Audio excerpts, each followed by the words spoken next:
Chapter 261. A Gift from the Chaos Prince. Northern followed closely behind as Raven and Helena led him to this secret room. When they got to the 4th floor, they crossed the bridge and entered the room. Then Raven moved forward and gently pressed her foot on a certain brick. Easily, the walls began to part, revealing a metallic surface with no doorframe. No wonder they called me. No matter how much they tried, entering the secret room was impossible. After all, it was something created solely for the Chaos Prince. Perhaps it was even the main chamber that was meant to hold him captive. Something he would be compelled to enter. The only flaw in this plan was that the Chaos Prince's father, the Chaos King, never thought that his son would consume the void. Sadly, the Chaos Prince didn't get to use that ability for long, since the Chaos King's prison did not work. Another one was created for him. Fagner spoke of how his master was imprisoned into a lifetime of journeying, with his only destination being death. Even though it was an incorporeal concept for a tyrant like him, there were many things that crossed Northern's mind from reading 10 floors worth of scripts in over 6 hours. And he didn't get bored at all, not even for a single moment. Northern blinked his eyes, duplicating both pupils. They radiated a blue ethereal glow as he observed the 4th room. Everything was normal except the fact that all around was a dark purple stream of energy. One he, at this point, wanted to believe was a more dense presence of chaos. A form of chaos with a far more complex structure than he could understand, something more powerful than the regular. And what he could trace was barely just a vestige of it. This made him suspect that perhaps, just perhaps, what provoked the tower to call upon him was another vestige of the Chaos Prince. It was resonating with the one in him. Northern carefully stepped forward and extended his hand. As his hand touched the door, it slipped through, like the black metallic surface was just a hologram. He looked back at Raven and Helena, whose curiosities were piqued to a high degree. Then he turned his head back to the metallic surface, breathed, and entered. Helena immediately hurried forward trying to follow through, but she banged her head on the surface and staggered back. "Looks like the flower boy here is the only special one," she commented wistfully, rubbing her forehead. Raven just stared in silent amazement. Inside the room was a thick fog of darkness, one that under no circumstances should the eyes of a mortal be able to see through. But the problem, however, was the one that was granted entry had no mortal's eyes. Nor was it belonging to an origin. Tyrant? No. It was a kind of eyes no one had ever seen, not even in history, shimmering with an azure glow, casting an eerie, mystic, and domineering gaze upon everything it set upon. The darkness parted before it, bowing to the presence of an entity far greater than it had embraced. The air shivered with a tender vibration. Northern could see it all around him, he could feel it in his nerves. This darkness wasn't darkness. These were beings forged from the void. How should he put it? It was a bit tough to explain, but it seemed like the Chaos Prince had some free time on his hands to play with the void before getting imprisoned by the being from the sun, who by now Northern knew as the origin of the sun, light of the world, the burning daystar Tyrus. Since he was the one that brought an end to the Chaos Prince, he was mentioned a couple of times in Fagner's scripts in the tower. These beings, he could tell, were just like what had happened to Night Terror, except that they had their own very souls forged from the void itself. He was not at that level yet. They are definitely here to guard something. Northern looked around. All he could see was a fog of darkness retreating from him. They had no corporeal body and were like thick smoke, but one that was strange at a glance. Northern raised his head a little and asked, power dripping from his tone, "What are you guarding?" His usually hoarse voice came out a bit deeper, resounding like 100 compressed voices just as he spoke with call. Even Northern had not expected that monstrous tongue would proceed out of his mouth as he decided to address them. The darkness crawled further backward and slowly. Like that, the width of the room began to expand, growing wider and wider until the hexagon-shaped room was revealed fully. It was a chamber of black metal, reinforced by the crudest of furnaces, perhaps the finest of craftsmanship. And in its center stood a table, one with a small box sitting on it, as if waiting for the coming of a certain somebody. so that the prophecy might be fulfilled. Northern slowly walked closer, to the center of the room, and stopped in the middle of the table. As he extended his hand to pick up the box, it retracted into a mechanism of metals, opening up itself to reveal a magnificent tome. One that sparkled in Northern's eyes. Its cover was a stunning blend of azure and violet, shimmering as though infused with stardust and capturing the light in an ethereal dance of colors. The leather was supple yet resilient, etched with intricate patterns that seemed to glow with every glance. The edges of the tome were bound with ornate silver filigree, painstakingly crafted to resemble intertwining vines. The corners were reinforced with gold, each one adorned with a unique, ancient rune that pulsed softly, as if containing a hidden power. The spine of the tome was equally mesmerizing, with raised ridges that gave it an imposing presence. Along it, in elegant calligraphy, were inscribed words in a long-lost language, glowing faintly in a spectral hue, reading, "Chaos Art of Blistering Thousand Steps." Immediately Northern read the words inwardly. A notification appeared before his eyes. "Congratulations! You have found a tome of art. You have found an heritage. Chaos Art of Blistering Thousand Steps. Do you want to absorb heritage? Chaos Art of Blistering Thousand Steps." Chapter 262. A New Heritage and Companions. Heritages.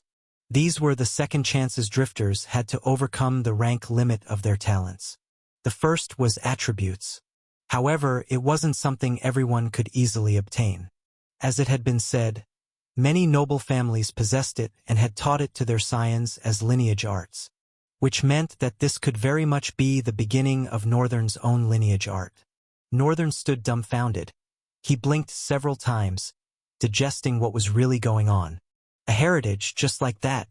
He inhaled and exhaled, then looked down. The panel of questions was still staring at his face, waiting for him to answer. After a couple of seconds of mumbled contemplation, Northern finally answered, "Yes." As he spoke, the tome began to float, shining more brightly than ever. So bright that its entire form was covered by white light. But all of a sudden, the white light became pitch black, with blue sparkles within its vast darkness. And in a surge of motion, it shot into Northern's chest, bonding to his soul. Northern faltered a step before he could see it happen, though, and his eyes slowly rose to see another notification. "Congratulations! You have gained a heritage.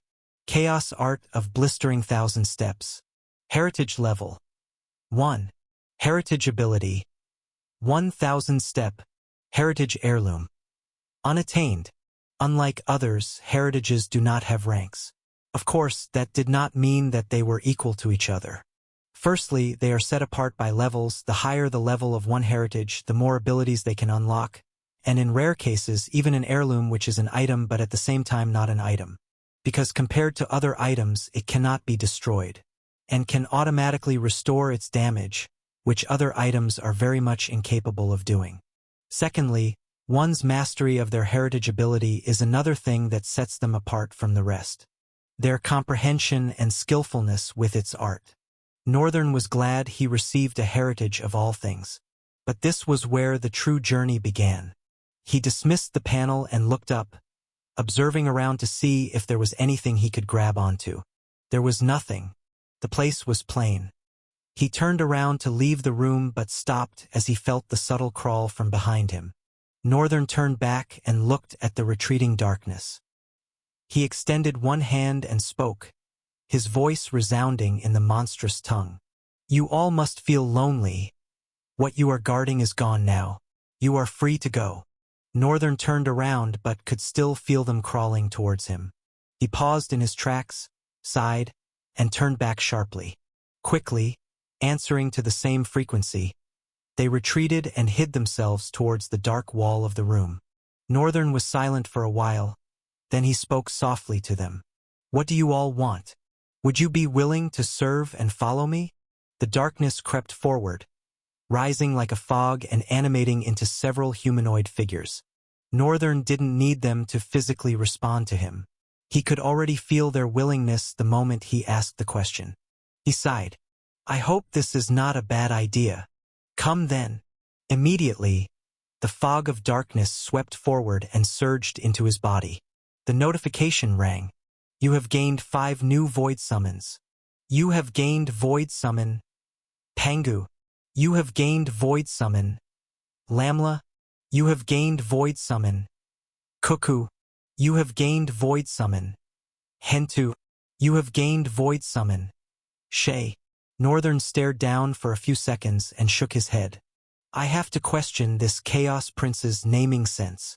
I'd love to see what each of them can do, but I guess that will be later.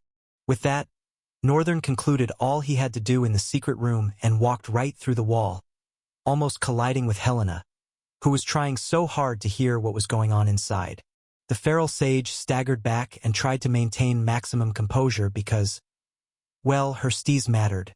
Northern glared at her for a second but changed the direction of his attention when Raven inquired. What was in there? A tome of arts. He paused for a beat and added, Don't feel bad. Even if you tried from now till 1,000,000 years, none of you would have been able to get to it. I think it was specially reserved for me. Raven frowned slightly, narrowing her eyes to observe him before speaking. So why? Why is it you? Northern had at this point understood he had to provide some information to satisfy their curiosity. Let's consider it a prize for them helping me locate this. He shrugged. Because I have an attribute that's related to it. Raven's eyes went out of focus for a while. She began muttering to herself. Of course you do. Attributes, after all, are like a touch to the path that leads to the essence of one's true name. Except that in Northern's case, he wasn't sure if his true name and attributes had anything to do with each other. But in most general cases, yes, attributes are always very much related to true names. So, did you guys find out anything? Raven shook her head. No, while most of the books were interesting to look at, they were not like tomes of knowledge that drifters automatically understand. So there was nothing to read. I searched everywhere and everything but found nothing. Northern looked at Helena. It's just as she said, there was nothing. In some rooms you'll find some day-to-day household items. Spoons, plates, quite old though. Actually makes me feel this place is a home. It's a prison. One that became a home, Northern said wistfully. He didn't know why, but now that he said it, he felt so much pity for the Chaos Prince. Fagner did too. He wrote, he was ousted for being different, born from a different stratum, one unlike any tyrant before him. Even his father feared and hated him, because in truth he was much closer to the core of chaos than the Chaos King himself was, wielding both light and darkness on equal terms to bring forth an unstoppable wave of destruction. Not even the Chaos King could wield light with darkness. No one who had touched darkness could touch light, and no one who had touched light could seek darkness. But the Chaos Prince understood the peace and balance of both, sought and touched a void that no one ever thought existed. Chapter 263, Onward. Raven and Helena stared at Northern, waiting for a response. Certainly, he would have a lot to share with them. After all, he had been studying the writings on the walls. Northern exhaled and raised his head. There are a lot of things, and most of them are irrelevant to our cause right now. He stopped for a few seconds, looking down. Then he raised his head and continued, his gaze fiercer. But what stood out the most is how the tower got here. Their eyes grew wider as he spoke. He explained to them the mechanism of the tower and the fact that it could move. Every time his mouth spoke, their eyes widened. Even Raven couldn't contain the amazement that filled her. Northern took them to the first floor and showed them the mechanism, explaining that it was supposed to serve as a prison. But he also made sure to leave out some core information that would spin up intrusive questions about what these things had to do with him. Then they got to the main point, which was more concerned about what part of the information Northern had digested was useful toward their quest to the Sleeping Mountain. There was nothing that spoke of the record of the Lord of Lutherlywan. However, the flying ship was mentioned. Turns out the ship itself was an offspring of the tower, more like a means of travel that Fagner used every now and then. Although little pieces of information were missing, such as why the ship was outside and not inside, who had driven the tower out of the rift, and what exactly happened to that person. There were many speculations, The one Northern wanted to believe the most was that the last person to operate the tower, be it Fagner or not, had taken the ship out to achieve something. However, they were caught up, probably by the wild and unpredictable monsters out there, which all the more hinted that where they were about to venture was not short of an abyss. Only misery, despair, and death awaited them. After briefing them, the ratio of information Northern let go to the one he held within was 20 hours 80 minutes. They rested a while, and when small rays of light began to penetrate through the castle walls, the cohort got up and resumed their travel. Venturing forward wasn't as difficult as it was before they entered the tower. They left quite early in the morning and had covered a reasonable distance before the morning heat began to sear into their skin. Even at that, it was to a bearable degree, and no one was currently worried about anything. The cohort was unusually silent. Terence was silently walking behind Northern. Raven and Helena walked in front, with the feral sage serving as their pathfinder. While Northern spoke way less, he had not even muttered a word since they left the tower. The fact was, he had a lot more to think about than he had to talk about. His mind was so preoccupied that he didn't even bother himself with how angry he was with Helena before now.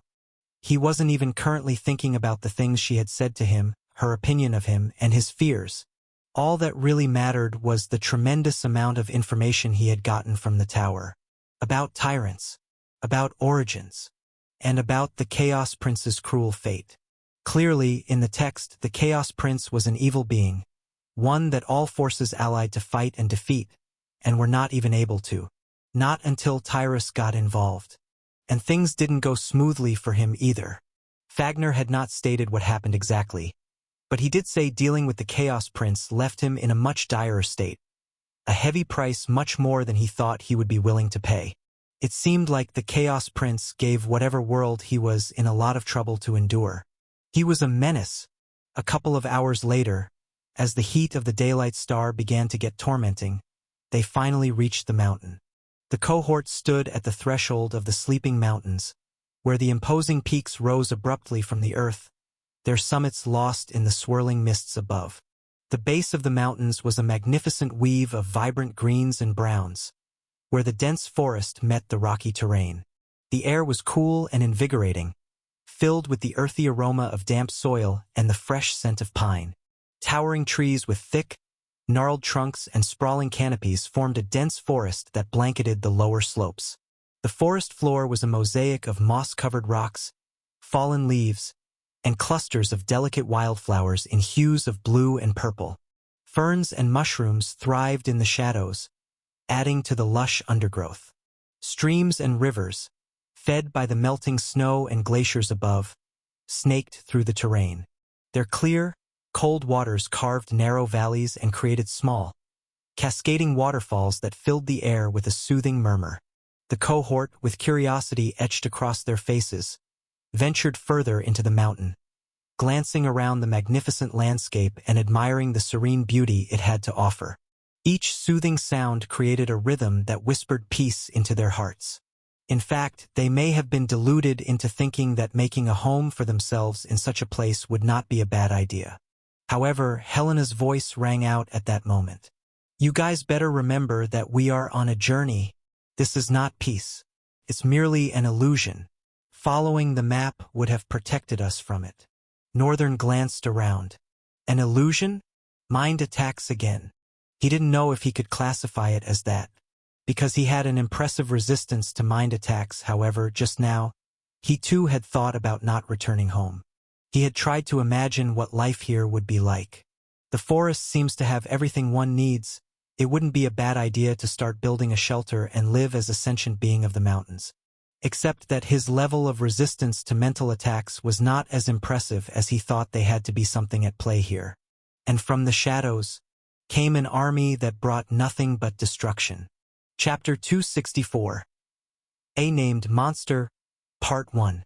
Northern was carefully observing his surroundings. Everywhere had suddenly fallen into an eerie silence. Not only were the footsteps of his comrades gone, but they were gone too. All at once, he was separated from them. He frowned darkly and slowly. In the wake of black sparks, materialized the mortal blade. His eyes narrowed as they carefully scanned the dark corners of the forest. At first, everything was submerged in a terrifying silence, one that caused Northern himself to almost shrink back.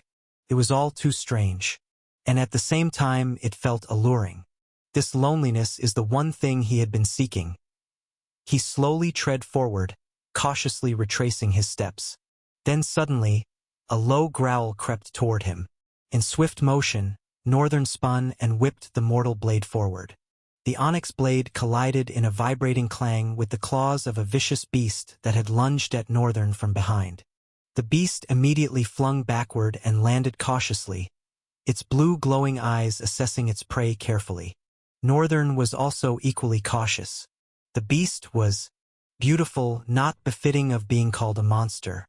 It had a striking appearance, a robust, muscular body, covered in dark, textured scales that gave it a formidable look. The scales had a glossy, almost metallic sheen, enhancing its intimidating presence. Its head was adorned with large, curved horns that emerged from the sides of its skull, curling upwards and outward. The horns had an ethereal, azure-blue coloration with intricate, glowing patterns etched into them, adding a mystical aura to the creature. It stood on 4 powerful and sturdy legs that ended in clawed feet and were also tinged with the same azure blue as its horns. These claws appeared sharp and capable of gripping or tearing through tough surfaces.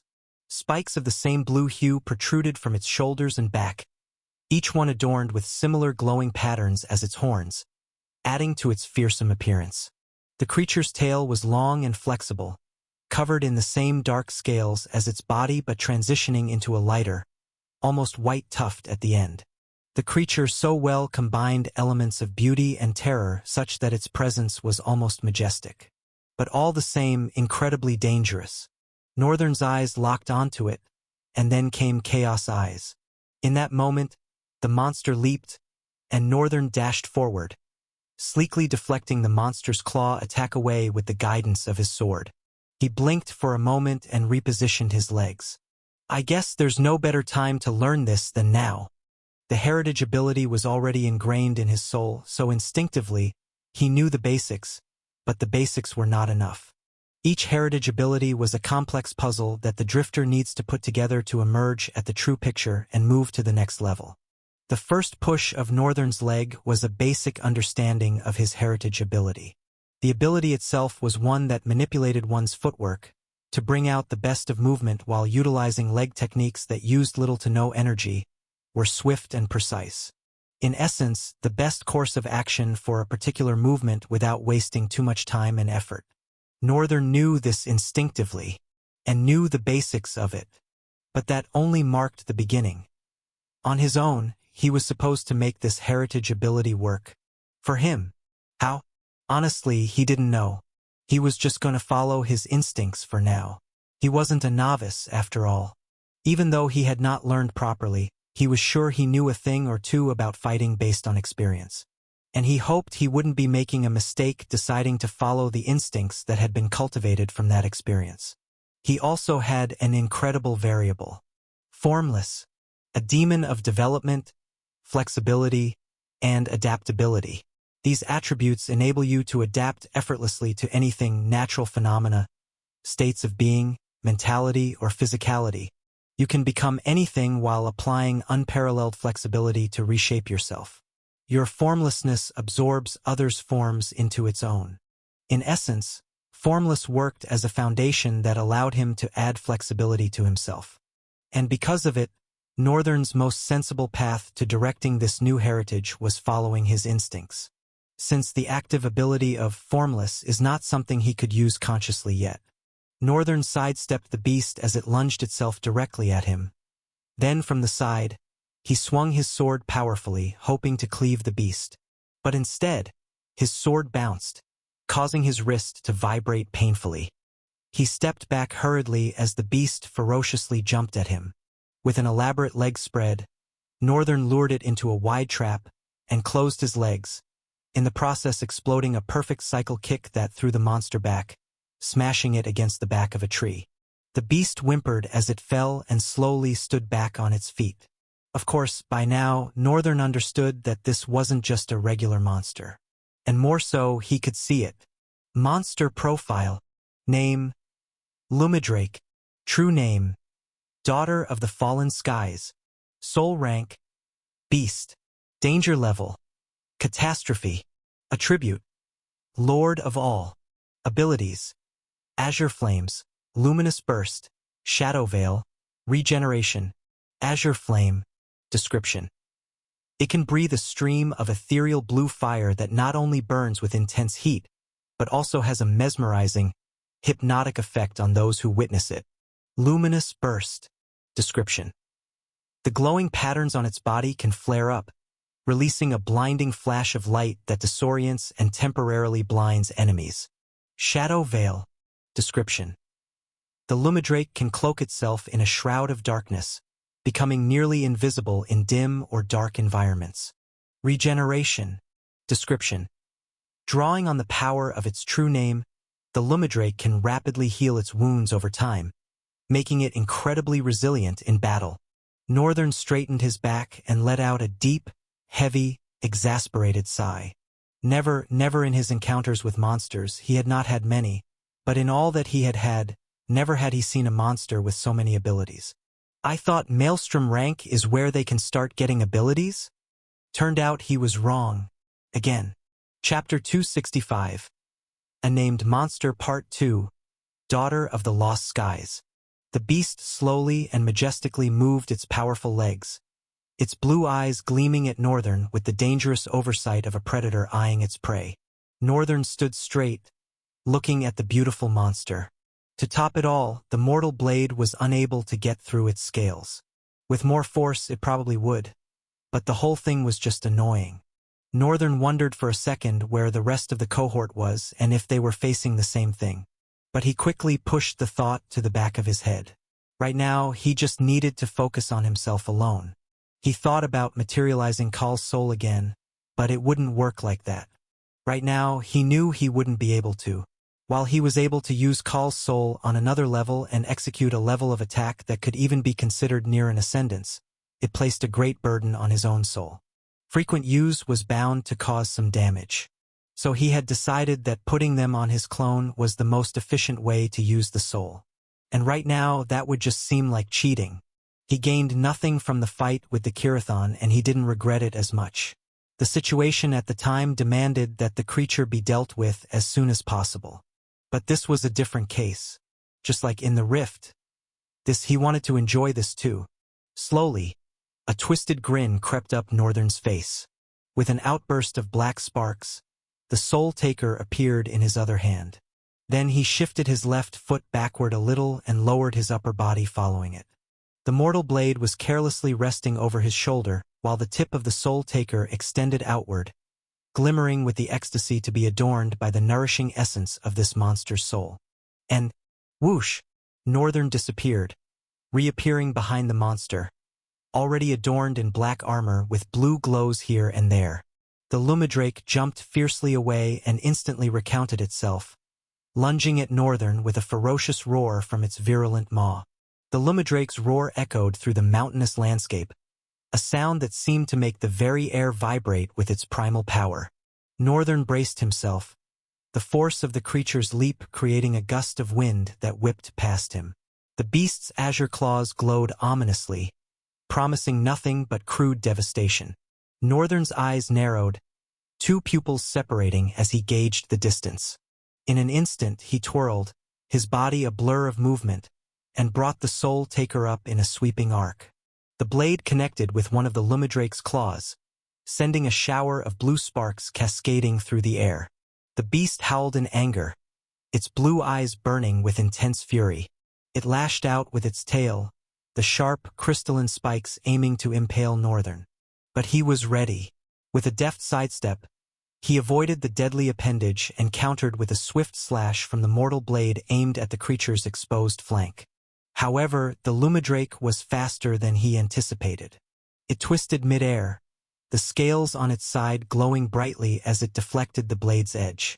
Northern felt the impact vibrate up his arm, and he gritted his teeth, pushing against the force. With a growl, the Lumadrake's maw opened, releasing a stream of azure flame. The ethereal blue fire surged toward Northern, illuminating the darkness of the forest. Instead of leaping away, the helmet of Night Terror armor unfurled and covered his face. Northern shot into the flames, becoming a blur of movement himself, and before the beast could react, he lodged the mortal blade into its open mouth. It all happened like he had been expecting it to. The monster probably had a surplus amount of soul essence to spare. Soul Taker dealt soul damage, but Northern currently did not know how long it would take for the monster to drop dead from all his attacks.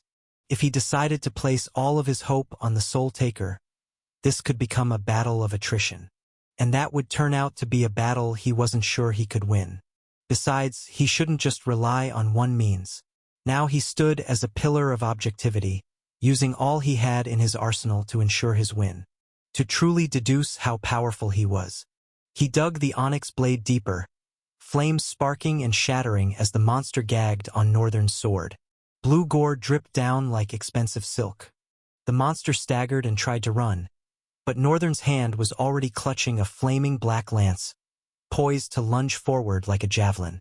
The air parted as Northern whipped his hand forward. Viciously, the lance impaled the monster, which shuddered a couple more times before finally giving up the ghost.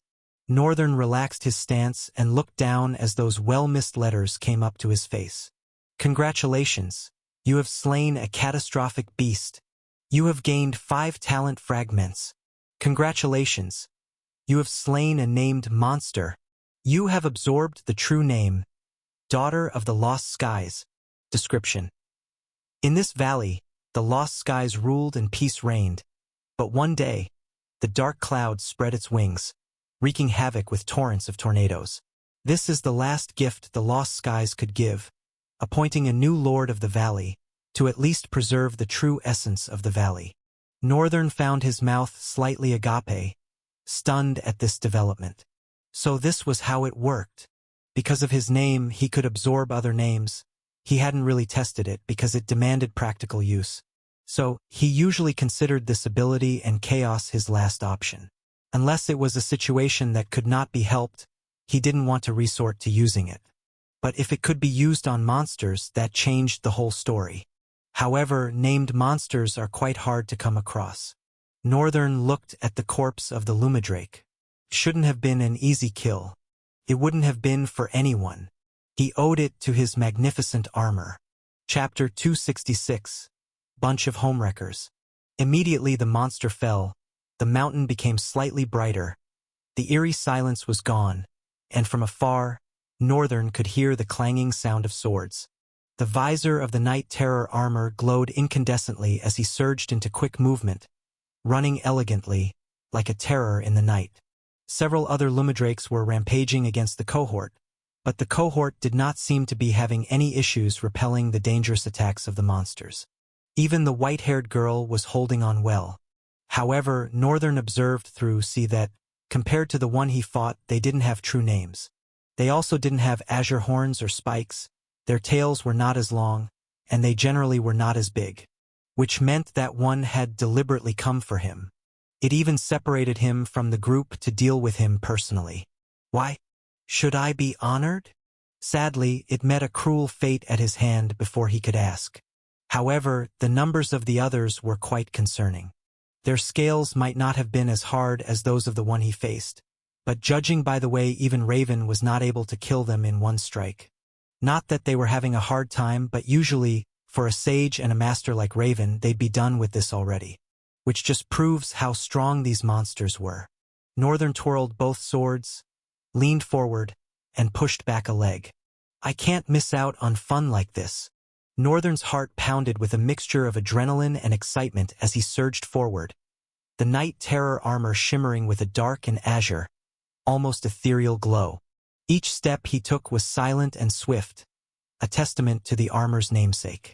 He moved like a shadow, a wraith among the sleeping giants of stone and trees. Even though it was clearly day, darkness lingered in every corner of the forest. Perhaps this was due to the towering trees and enormous rocks that shrouded the airspace of the forest. As Northern approached the fray, The clanging of swords grew louder, mingled with the roars and hisses of the Lumidrakes. The cohort was holding their ground admirably, their movements a symphony of lethal grace and precision. Raven, with her twin swords, was a whirlwind of white light, cutting through the lesser Lumidrakes with practiced ease. And Helena, wielding her black rod, danced between the creatures, her strikes precise and deadly, though they were not as effective as usual. The white-haired girl, Terence, was using a unique mixture of soul essence and physical prowess, through her sword, to fend off the attacks. Her movements were fluid and unpredictable, making it difficult for the Lumidrakes to land a hit. Despite the pressure, her face remained stoic and focused, a stark contrast to the chaotic battle around her. In fact, she seemed more stoic than usual. Terence, of course, was no weakling. She had always been capable of defending herself, so it was no surprise that she was doing amazingly well on her own. Northern joined the melee with a fierce grin, his two blades, Mortal Blade and Soul Taker, whirling in deadly arcs. He targeted a group of Lumidrakes that were advancing on Terence, their jaws snapping hungrily. With a swift leap, he landed between them and her, driving the Soul Taker into the first Lumidrake's skull. The creature convulsed, its eyes dimming as its essence was drawn into the blade, its soul vanishing with a single hit. At that moment, Northern licked his lips with a grin. He didn't pause. Pulling the blade free, he spun and slashed at another Lumidrake with the Mortal Blade, severing its front legs in a single powerful stroke. The beast collapsed with a pained roar, and Northern followed up with a downward strike, ending its life. Terence nodded in gratitude, but there was no time for words. Another Lumidrake lunged at Northern, its jaws wide open for a vicious harvest of flesh and blood. He sidestepped just in time, feeling a slight tingle as the monster's gnashing teeth slid across his armor. Using the momentum, he brought both blades down on the creature's neck, decapitating it in one swift motion. Raven appeared beside him, her blades burning with white light as they sliced through the air. "Nice of you to appear now. You were gone all of a sudden," she said with a cold glare, but in the depth of her eyes were sparks of excitement. "I suddenly found myself alone. Looks like the leader of these things gave me the honor of a personal visit. Perhaps it deemed me the greatest threat," Northern replied, parrying a Lumidrake's claw with the Soul Taker. "But don't worry. I put a good end to it in time to save your asses." A sudden powerful burst sounded, thwum, causing the entire earth to vibrate such that Northern and Raven couldn't help but look at where it came from. Helena's rod embedded in the beast powerfully, expelling a massive blast of black sparks that dealt significant damage to the surrounding area, even upheaving stones and crushing them to splinters. She twisted the weapon, ripping it free and sending a spray of blood into the air, then glared at Northern and said, "More of them are coming." Terence moved closer to Northern. "I guess the fact that you killed their leader explains why they are in such a frenzy." Northern looked down for a minute. Raven noticed and tilted her head slightly. "Is something wrong?" she asked. Northern hesitated, he frowned a little bit, and eventually voiced his concerns. "I feel like we shouldn't be killing them. Because they are beautiful?" No. He shut his eyes and looked down, his hold on both swords getting stronger. Then he uttered, "Because this is their home, and we came to their home. Raven, we can't just enter into the habitat of a bunch of monsters and start killing them. It's not fair." Raven tilted her head a little. "They are monsters. Since when has fairness become a thing?" Northern sighed. "Okay, maybe I sound weird." Raven narrowed her eyes a little. "You don't just sound weird, you sound odd. If we don't kill them, we will be killed." "I know." Northern's eyes scanned the battlefield. Of course, he knew Raven was right. He just couldn't help the way he was feeling. From the deeper recesses of the mountains, more Lumidrakes were emerging, their numbers seemingly endless. At this point, they had to find a way to stem the tide, or they would be overwhelmed. Chapter 267, Unfair Deaths. As the Lumidrakes crawled out of the depths of the forest, the cohort braced themselves for the second wave. Like many other races of monsters, Killing their leader had put them in a frenzy. These beautiful and majestic beasts had become ravagers, seeking nothing but blood and destruction. And yet, Northern couldn't help the restraint he felt. Only he, perhaps, could bring a quick and equal end to this, but he felt it was so unfair to the monsters. Of course, this stemmed from what he had read of their leader's true name. Perhaps they were not the first to invade the forest. Whoever was the first had killed their overseer. And now, they were killing them, felt unjust. But Raven was right, if they didn't fight, they'd be killed. But still, while he was still contemplating, the Lumadrakes surged forward, their roars filling the air. Northern suddenly jerked his head up. He tightened his grip on his blades and prepared to charge when Helena's voice cut through the din. "There are too many. We need to find a way to slow them down or we'll be overrun." Raven turned to him. "Northern, I know." He frowned slightly and closed his eyes, pushing all those contemplations to the back of his mind as he opened his eyes. All around them, their numbers began to increase. More Northerns began to appear, filling the forest. In a couple of seconds, the cohort was shrouded by a throng of Northerns holding mortal blades and soul takers. This was the first time he was using this many of his clones. Northern could feel it. Their power had watered down compared to when he summoned just one or two. What was amazing about it, however, was the fact that he could see so many links. He could see from their perspective so clearly without even having to use the Chaos Eyes. Helena was dazed. She opened her mouth to talk but did not immediately find words. Much later, she muttered with a small grin. "Amazing. Easily like that, their numbers were even." The Lumadrakes seemed to have also realized that fact. They paused and became very cautious. "Please turn back and retreat. Please just turn back, I beg you." This was the only possible way for Northern to totally get rid of the feeling of inconvenience he was feeling. Probably, if he knew that their home was taken away from them and their overseers were killed, he wouldn't have repeated the same mistake and killed their lord. But the deed was done. He really hoped they wouldn't make him kill them all. He hoped so, but the ferocious look on the faces of these monsters, it didn't look like they were going to back down. Not at all. Northern's clones stood ready, forming an impenetrable wall of steel and resolve. Each clone mirrored his stance, their eyes blazing with determination. The forest held its breath, the only sound the low growl of the Lumadrakes and the rustle of leaves. For a moment, it seemed as though Northern's internal plea might be answered. But then one of the Lumadrakes roared and charged. The spell was broken, and the others followed, their ferocity undiminished.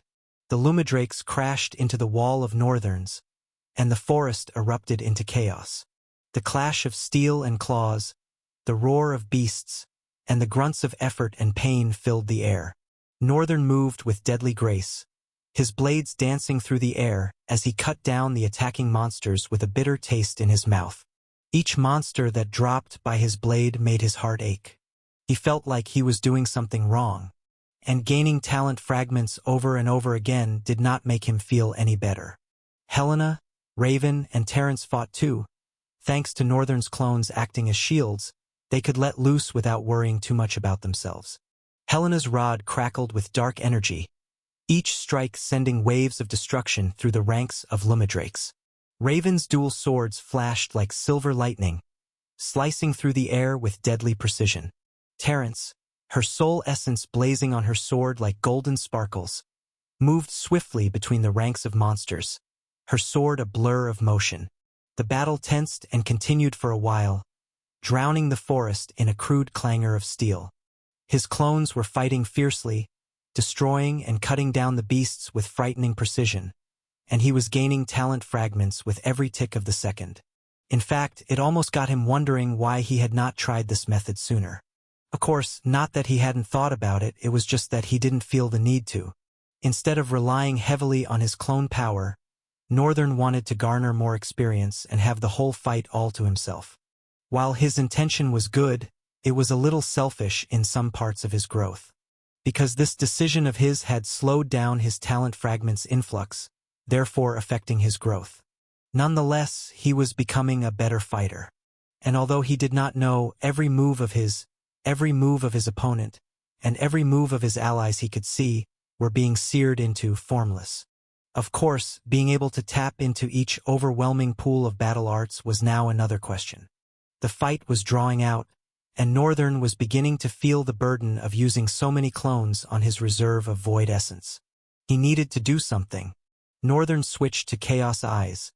Then he began observing the entire battlefield as he moved swiftly through monsters in a wake of lacerations and crude arcs of gore.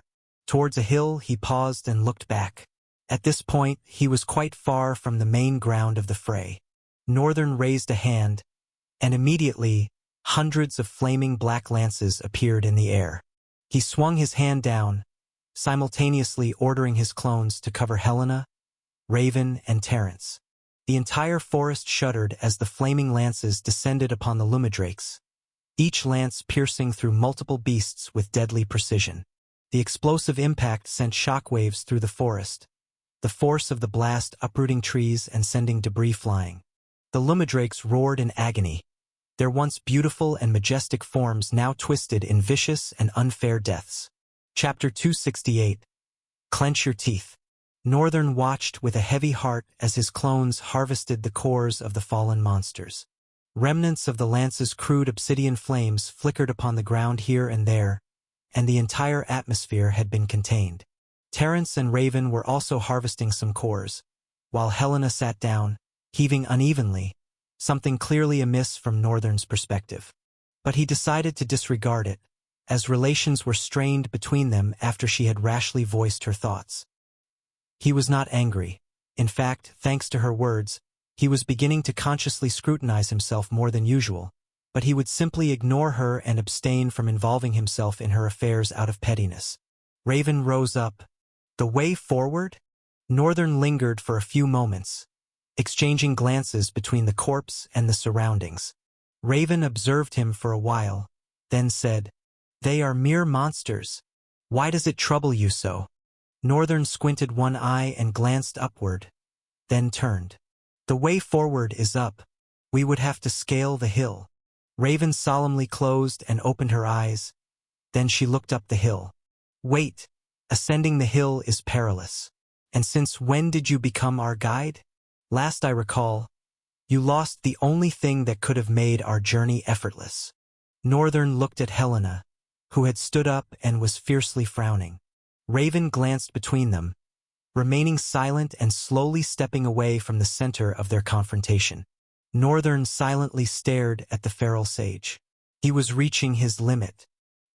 His brows furrowed as he opened his mouth to ask, "What is it? Why do you have such an issue with me?"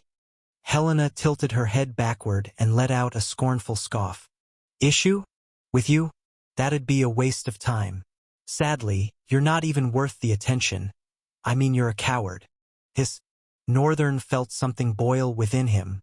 His eyes turned cold as he slowly walked towards the sage. He stopped a meter away from her and said, "Clench your teeth." Helena frowned and suddenly thrust her hand forward to grab Northern's neck. But before her slender hands reached halfway, she folded like a piece of paper, coughed out blood, and flew away, slamming into the tree behind her. Northern watched his hand with an emotionless gaze as it smoked out.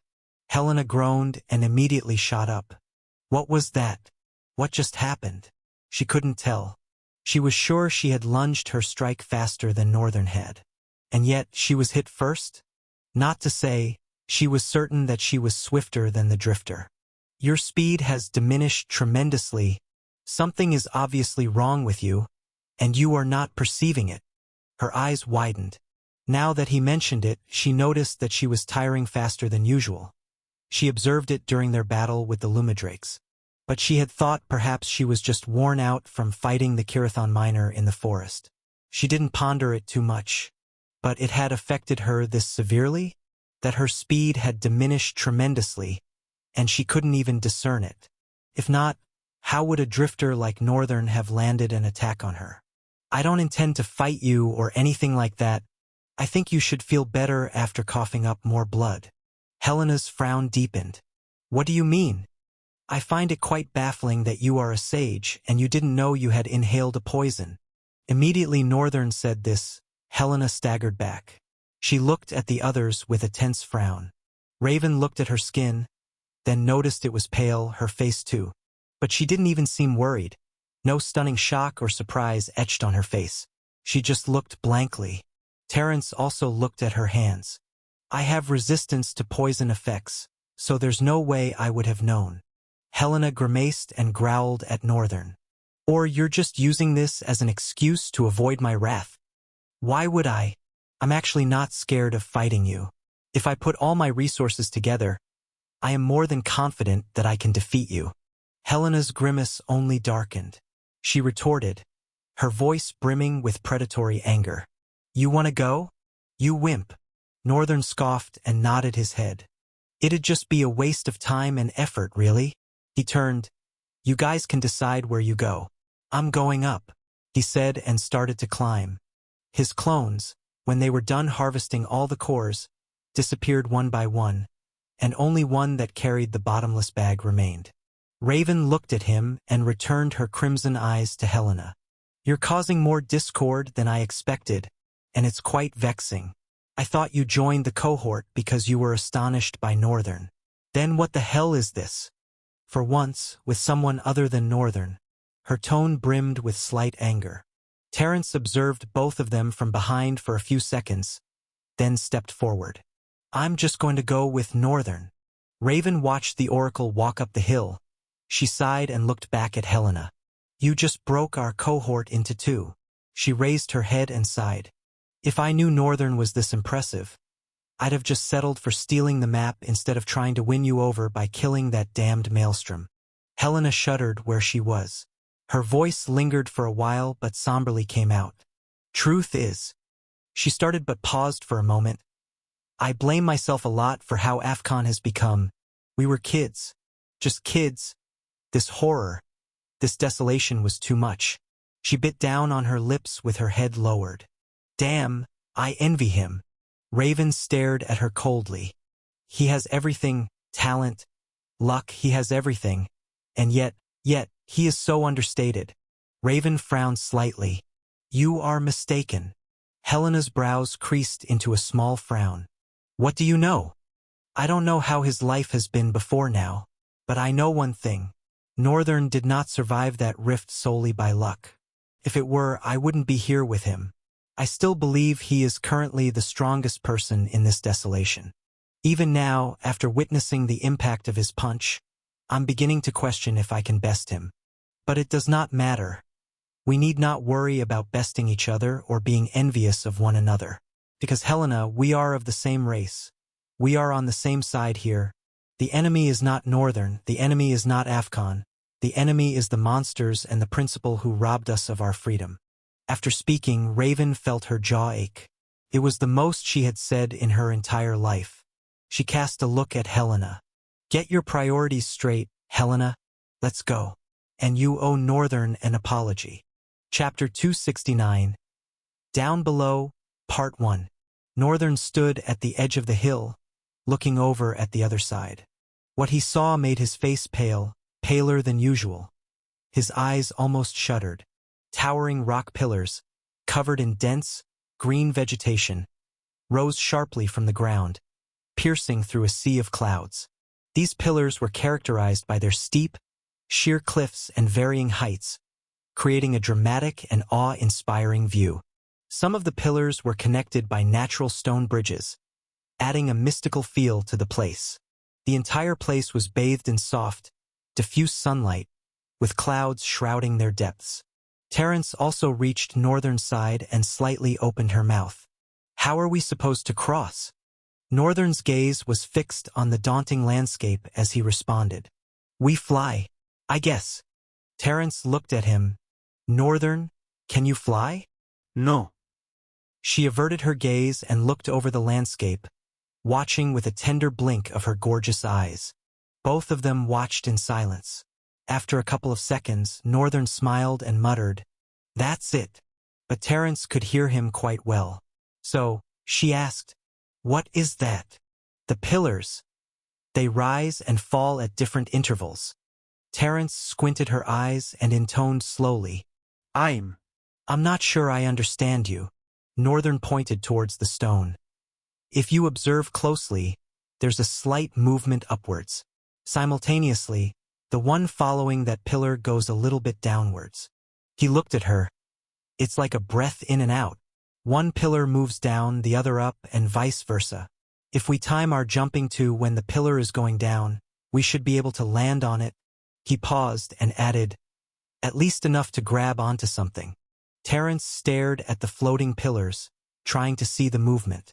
I get what you are saying, but, Northern, I don't see anything. Of course, she didn't. Not everyone had his eyes. I forgot. Just as he looked back to the hovering pillars, Raven climbed up and stood next to him. She didn't look surprised. Northern glanced at her face. Of course she knows. She probably read about it in the diary. More than any of them, Raven probably knew the most about what they were going to face. Eben Helena, who should have been their guide, was pretty useless so far. Oh, she did guide them through the desert. She was the reason why they had not walked off course, so she does deserve some credit. So how do you plan to cross? He asked. Raven extended her hand. White sparks began to fly out and soon materialized into a magnificent kite-shaped shield, tapering to a point at the bottom. It had a black, lusterless surface that gave it a shadowy appearance. And the centerpiece of the shield was an intricate depiction of a bird with its wings partially spread as if caught mid-caw. The bird's eyes emitted a faint, eerie glow, adding to the shield's ominous aura. Raven placed the shield on her back and jumped. Terence reached out in haste, but the young lady had already dove down the hill. Northern had a slight frown on his face, and Helena, who just climbed up, was wearing an unusually silent expression. Finally, Raven came back up, long black wings fluttering behind her. She closed in on Terence and extended her hand. Would you allow me to take you? Terence looked at her and smiled a little. Sure. Raven picked the oracle up in her arms, looked at Northern and Helena, then flew away. Northern gritted his teeth inwardly. He tried to think if there was any way possible for him to fly. He didn't even think he had any monster soul that could fly. He shook his head in pity for himself, trying not to glance at the person standing next to him. He braced himself. Carefully using chaos eyes, he watched as the stone pillar lowered. Immediately, Northern leaped into the air, covering an outstanding distance. He landed gallantly on the pillar, staggered due to its rough surface but managed not to slip off. Seconds later, Helena landed on another pillar. It seemed like her entire weight and landing power had caused the stone pillar to wobble slightly. Before he could take his eyes off her, she leaped away in a wake of splinters, landing on another stone pillar fiercely, with no fumble in her composure unlike him. Damn it! The power of sages! He sighed and shot into the air, swinging his legs wildly as he descended. This time his timing was a bit off, but he was still able to grab onto the stone pillar and pull himself up. Raven was long gone, and Helena was taking another leap. Northern sighed again after pulling himself up. Each leap was like his heart was leaping out of his body. What was more difficult to handle was the curiosity about what lay in the depths. It was like a sea of clouds, but Northern guessed that something more was probably lurking there. Something dangerous. Something crude. How else would Fagner have come to a place like this and not return? Unless the butler had met his end at the maw. Hands? Of a cruel monster. He gulped, then made another powerful leap, landing sturdily this time around. His confidence grew, and he continued forward, leaping over the stones one after the other, with Helena jumping ahead of him like an elastic spring. He envied her, but he reminded himself that he was only a drifter rank. One day, and hopefully soon, he would be a sage. Northern was in midair when he realized his timing was way off. He had been stupidly distracted when he took the last leap. As he stretched his hand to grab onto the least bit of stone surface he could, his fingers slid across, and his entire body plunged into the clouds below, his hoarse voice resounding in the entire scape. Helena turned, her eyes widened and shaking. Northern had fallen off. Chapter 270. Down Below, Part 2. Northern plunged deep into the depths of clouds, rustling through the intertwined vines. With his weight, it was arduous for his momentum to cease abruptly, even though the vines were plentiful. But it was seriously reduced, such that the damage from his fall was minimized enough for the Night Terror armor to absorb and dispel it. After falling into the swamp, Northern laid there for a minute, having covered his face with the helmet of the armor and currently resembling a vile abomination laying in the water, gazing at the clouds. From this vantage point they were like skies obscuring every single thing above. Moreover, the lower parts of the pillars could nowhere be seen, which meant they were floating above the clouds. Or was it all because of the clouds that they were floating? Who knows, there could be some metaphysical concept at play in their gravitational field. Northern had never encountered a floating stone. Neither did he ever think it would be possible. Of course, that kind of mentality was from his past life. Right now, he was open-minded. Very. He got up after thinking for a while and observed his surroundings, which was not a difficult task. Despite the fact that his entire surroundings were obstructed by thick white clouds, he could easily pierce through the veil with chaos eyes and discern what lay ahead. And there was nothing. The swamp extended forward, and that was all his eyes saw, the swamp continually going forward. Northern looked back. Far behind, over 300 meters away, was the base of a rock, which he believed was the hill they had climbed before starting to jump on the floating pillars. He sighed and looked ahead. The only way forward was ahead of him. Sighing one last time, Northern dispelled the helmet of the armor and summoned the shadow cloak. Then, covering his head with it, he began his journey forward. He continued walking, watching as the dense light of the depths transitioned into absolute darkness. Soon, he could be seen walking forward like a moving wraith of darkness, unmoved by the eerie sounds that crawled around him. Northern continued forward, bored in his mind. Even if he wanted to rest, he couldn't, as it wasn't like he would sit down inside the swampy water. Sometimes when he trudged forward, his steps were often held back by stubborn vines, and they would seem so alive, as if begging him not to go forward. Some would be so strong that Northern wouldn't be able to cut free with his sheer force. He'd have to use the mortal blade. And so he knew that it was possible that should he lose guard and decide to rest, he could get kidnapped by the vines. Who knows what would happen then? The only thing he could do was move forward. And that is exactly what he continued to do. At some point through the night, he got so sleepy that he felt he wanted to rest. He could just assign his movement to two of his clones. One would carry his body, and the other would act as a guard. But he didn't want to do that in the thick of the night. Because of the unpredictability of the night, he decided he would rest better when it was day. And he continued to go forward. And just as his perception had warned him, he was right to make that call. Northern was constantly using chaos eyes, so before he came within 100 meters of it, he had seen it. The strange creatures that were lurking this deep in the swampy area. At first, he thought it was just one. But out of caution, he decided to survey deeper with chaos eyes. And he could see that this part of the swamp was brimming with diverse kinds of monsters, shrouded in the cloud mist and the swamp water. Undoubtedly, it was their natural habitat. And it probably took this long to sight them because of the Lumidrakes. Those ones were too much not to have caused several other monsters to retreat deeper into the depths. However, it was not the numbers of these monsters or how strong they could be that truly bothered Northern. It was something else. Something much worse. With the mortal blade in one hand, Northern summoned the Soul Taker to the other and continued forward, cautiously. Chaos Eyes was carefully and keenly observing his surroundings, even as he walked forward, seemingly carelessly. He had already locked his gaze on the first monster, which didn't perceive him until he got around 50 meters away from it. With his next step, the water rippled softly. He paused and looked down. The rippling of the water was even and was as though there were several points of vibration beneath the surface.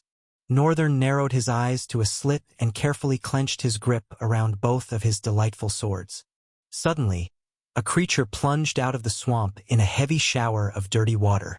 Immediately, the helmet folded out, protecting Northern's face at the same time, unveiling the fearsome visage of a horrendous creature.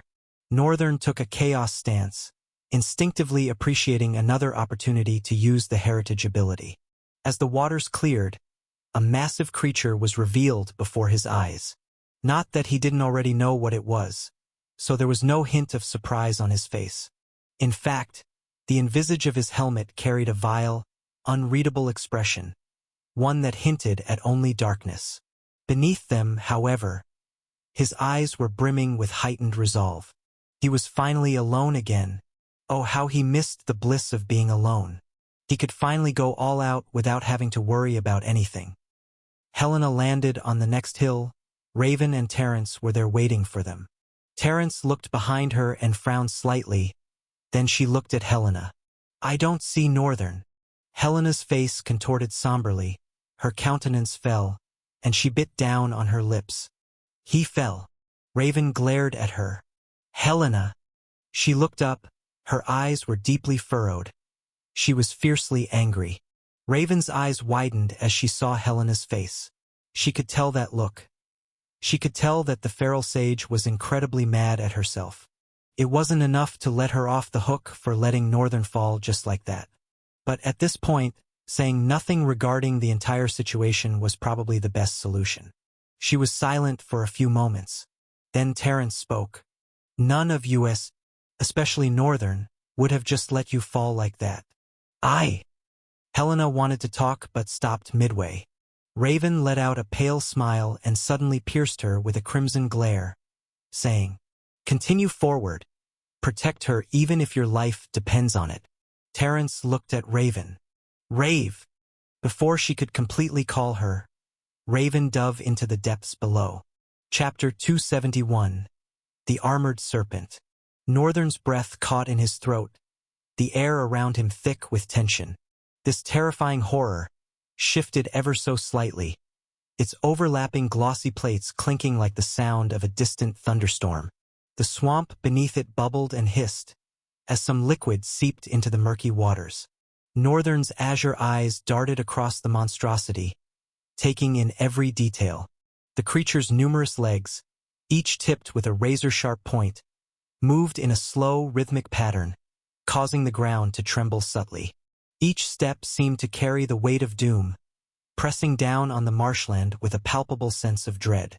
Its antennae, long and sinuous, twitched incessantly, as if tasting the very air, searching for any sign of threat or prey. A soft, eerie glow emanated from the creature's eyes, multifaceted orbs that gleamed with an otherworldly light. They scanned the surroundings with a cold, calculating precision, missing nothing. Northern felt a shiver run down his spine as those eyes briefly locked onto his, a silent promise of pain and destruction. The creature's head, crowned with deadly mandibles, moved slightly, dripping green, corrosive liquid onto the swamp. The air around it seemed to sizzle and warp, a visible distortion that spoke of the potency of its venom. Northern could smell it from where he stood, a sharp, acrid stench that stung his nostrils and made his eyes water. He could deduce how strong it was. Monster profile. Name: Armored Serpent. True name: Unattained. Soul rank: Hellion. Danger level: Disaster. Attributes: Curse of the Damned.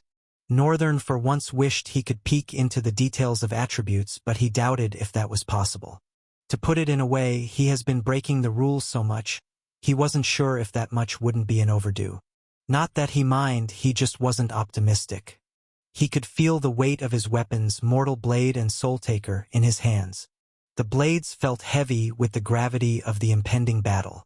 He knew that one wrong move could be devastating, so he had to be cautious, however, not that he was scared. He had faced horrors before, and this wasn't any different. Its imposing size and aura hinted at a different idea, though. But Northern wasn't at all scared of doing away to this one. If anything, he looked forward to it, albeit with intense caution. He didn't have a life to spare after all. Northern adjusted his grip on his swords, the metal cool and reassuring against his armored hands. His eyes narrowed, focusing intently on the armored serpent. The armored serpent let out a low, rumbling hiss, the sound reverberating through the swamp like a death knell. It shifted its weight, its many legs digging into the soft ground, preparing to strike. Chaos Eyes could see the muscles beneath its armored plates tensing, the creature coiling slightly as if to spring forward. A bead of sweat trickled down Northern's forehead, but he remained still, waiting for the perfect moment. The swamp around them was eerily silent. The usual chorus of before now were muted in the presence of the armored serpent. Northern could almost hear his own heartbeat, a steady drum that kept him anchored. He took a deep breath, feeling the air fill his lungs, and steadied his resolve. And suddenly, the armored serpent lunged. It was a blur of black and green, its mandibles snapping forward with terrifying speed. Northern reacted instinctively, throwing himself to the side, rolling across the murky waters. He felt the rush of air as the mandibles missed him by inches, the surface where he had stood moments before now a sizzling crater of acid that separated the water bodies. Northern sprang to his feet, both swords at the ready. Chaos Eyes gleamed for a second as they saw something. A brief moment where the creature's head was low, the armored plates slightly separated. Northern dashed forward, his movements swift and fluid, and brought the mortal blade down with all his might. The blade struck true, hitting the gap between the plates with a satisfying crunch. The armored serpent roared, a sound that shook the very waters beneath them. It reared back, its body writhing in pain and anger. Northern was thrown off balance, barely managing to stay on his feet. The creature's body whipped around, crashing into him and sending him flying backward. He fell down into the water hard and tumbled away, the wind knocked out of him, but he quickly scrambled to his feet, ignoring the pain. The creature let out another deafening roar, more like a screech. Now its movements was more erratic and violent. Thrashed its head, sending splatters of venom flying in all directions. Northern dodged as best he could, thinking that they would bite into the armor. However, when a few drops landed on the Night Terror armor, they were no different from any other regular liquid. Even seemed to be more inadhesive, easily sliding off the lustrous black surface of his armor. Shocked, but he did not allow that delay him. He darted to the side, keeping his eyes on the creature's movements, looking for another opportunity to strike. The creature turned to follow him, its eyes glinting with malice. Northern lunged forward, Soul Taker shimmering with a ghastly glow in his hand. He aimed for the same gap in the armor, hoping to exploit the weakness he had found. The blade struck true once more, sinking deep into the creature's flesh. This time not only its flesh was wounded. His eyes sparked as an idea entered his head in that quick moment. They gleamed wicked as he muttered to the creature, that now wriggled, fiercely screaming, "Burn!" From his hand extended to the sword and to the entire body of the serpent, black flames licked everywhere, clothing the monster in a dancing black silk of vicious darkness. The armored serpent howled in pain, its body convulsing. Northern stood and watched the creature thrashed around, spreading its venom around everywhere. After a while, the words he has been waiting for appeared before his face. "Congratulations. You have slain a disastrous Hellion, armored serpent. You have gained 4 talent fragments." Chapter 272. Dawn of Horror Part 1. Raven's lusterless wings fluttered gently as she landed on the murky waters. She looked around, observing the dark and eerie surroundings. She had fought through an entanglement of vines on her way down, so she was extra careful in case there were more below. The young, stoic lady began walking forward, with a sword and a shield in her hands and her crimson eyes coldly surveying her surroundings as she took delicate steps. After a couple of minutes of walking, Raven saw something that made her frown slightly. A centipede-like creature lay lifeless in the murky waters, its body burnt to a crisp, and a gaping hole in its belly. Several smaller monsters gathered around it, ferociously tearing apart its body. Immediately they saw her. They swung their faces and glared at her with crude and disrespectful bloodthirstiness. The stoic lady readied her sword, swirling it at her side while holding the Ravenheart shield in the other hand. Her movements were fluid and ethereal, hinting at a magnificent level of mastery. As the creatures darted at her, Raven streaked forward like an arrow of light, covering the distance in a flash. She swung her sword, and the heads of the creatures flew into the air.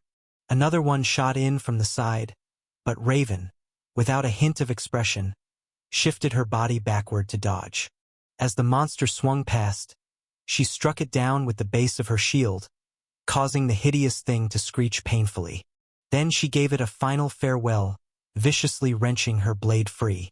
The others, still fearless, began to dive at her from all around. But Raven did not falter. Her steps were practical and calculated. She knew when to block, and her kills were always clean swipes. She abandoned unnecessary movements and hid behind her shield, waiting for them to dive in before counterattacking, leaving their bodies lying as corpses marring the water's surface. It was a long fight, one that continued even as she walked forward, but Raven did not lose stamina. Her fighting style was not exaggerated like when she used twin swords. There was no needless footwork, and most of the time, she only moved forward when she launched a counterattack in the nick of time. And that was how she continued forward and eventually finished off the monsters. Not that she couldn't have done it faster, but Raven suspected that this depth would be teeming with monsters. It would be wise not to be careless and prioritize finding Northern. First of all, she understood well that she didn't have to worry about him. She just didn't want him to be alone. She was worried about him. Not having anyone to rely on has a way of making a monster out of people. She could relate because she had lived her whole life with no one to save her from her hellish home. Those she called brothers and sisters were her nemeses and foes. No one cared for her. No one respected her. She disgusted everyone. All because she was a bastard, and because of it she had to live every day growing up in hell.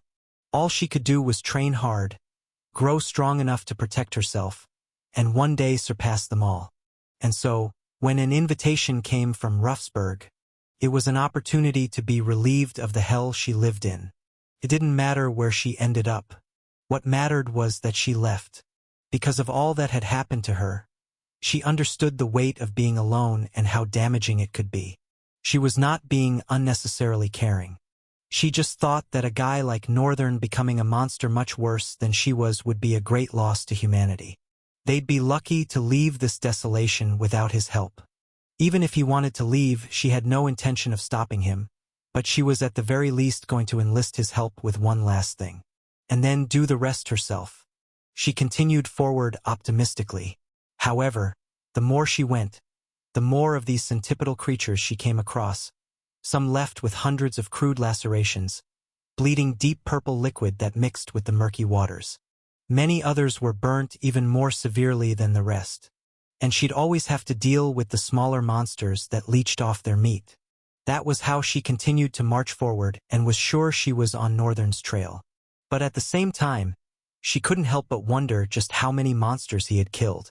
She had probably come across over 10 of those centipedal monsters, all of them killed by him alone. When she thought about it, it was kind of unbelievable that he had never taken any prior training before his first rift. He was truly remarkable, a diamond in the rough. She pressed forward with determination, cutting through her adversaries with frightening precision. The more forward she moved, the more she found corpses of monsters. Now there were distinct types. She could see insect-like creatures with no wings lying helplessly on the ground, their bodies violated in the crudest of ways by someone's blade. She couldn't help but imagine how the battles would have played out. At times, she wondered if Northern's stamina had even diminished. He should be tired. I will probably catch up to him soon, she thought. But what she only caught up with was more bloody corpses and more leeches to fight off. Full of anticipation, she continued forward and began to notice something. The air around the area she was heading toward became much colder. She could feel that something was wrong. Raven narrowed her eyes and displaced her shield, then summoned one more sword. Instead of taking it slow, she deduced she might not be able to afford such luxury if there was something in this depth that could threaten her or Northern's life. The stoic lady pressed forward cautiously, and eventually what she saw made her mouth drop. Chapter 273. Dawn of Horror, Part 2. There was a shimmering pillar of light that cast a thick shadow on the small hill. No, it wasn't a hill. Raven squinted as she stepped closer. She could see clearly. It wasn't a hill, but a single monster. The same centipedal creatures she had been encountering. But this one was imposingly massive. Even though its body was folded into a heap, it was still colossal and enormous, which meant it would have been far more formidable and powerful when alive. She craned her neck and narrowed her eyes.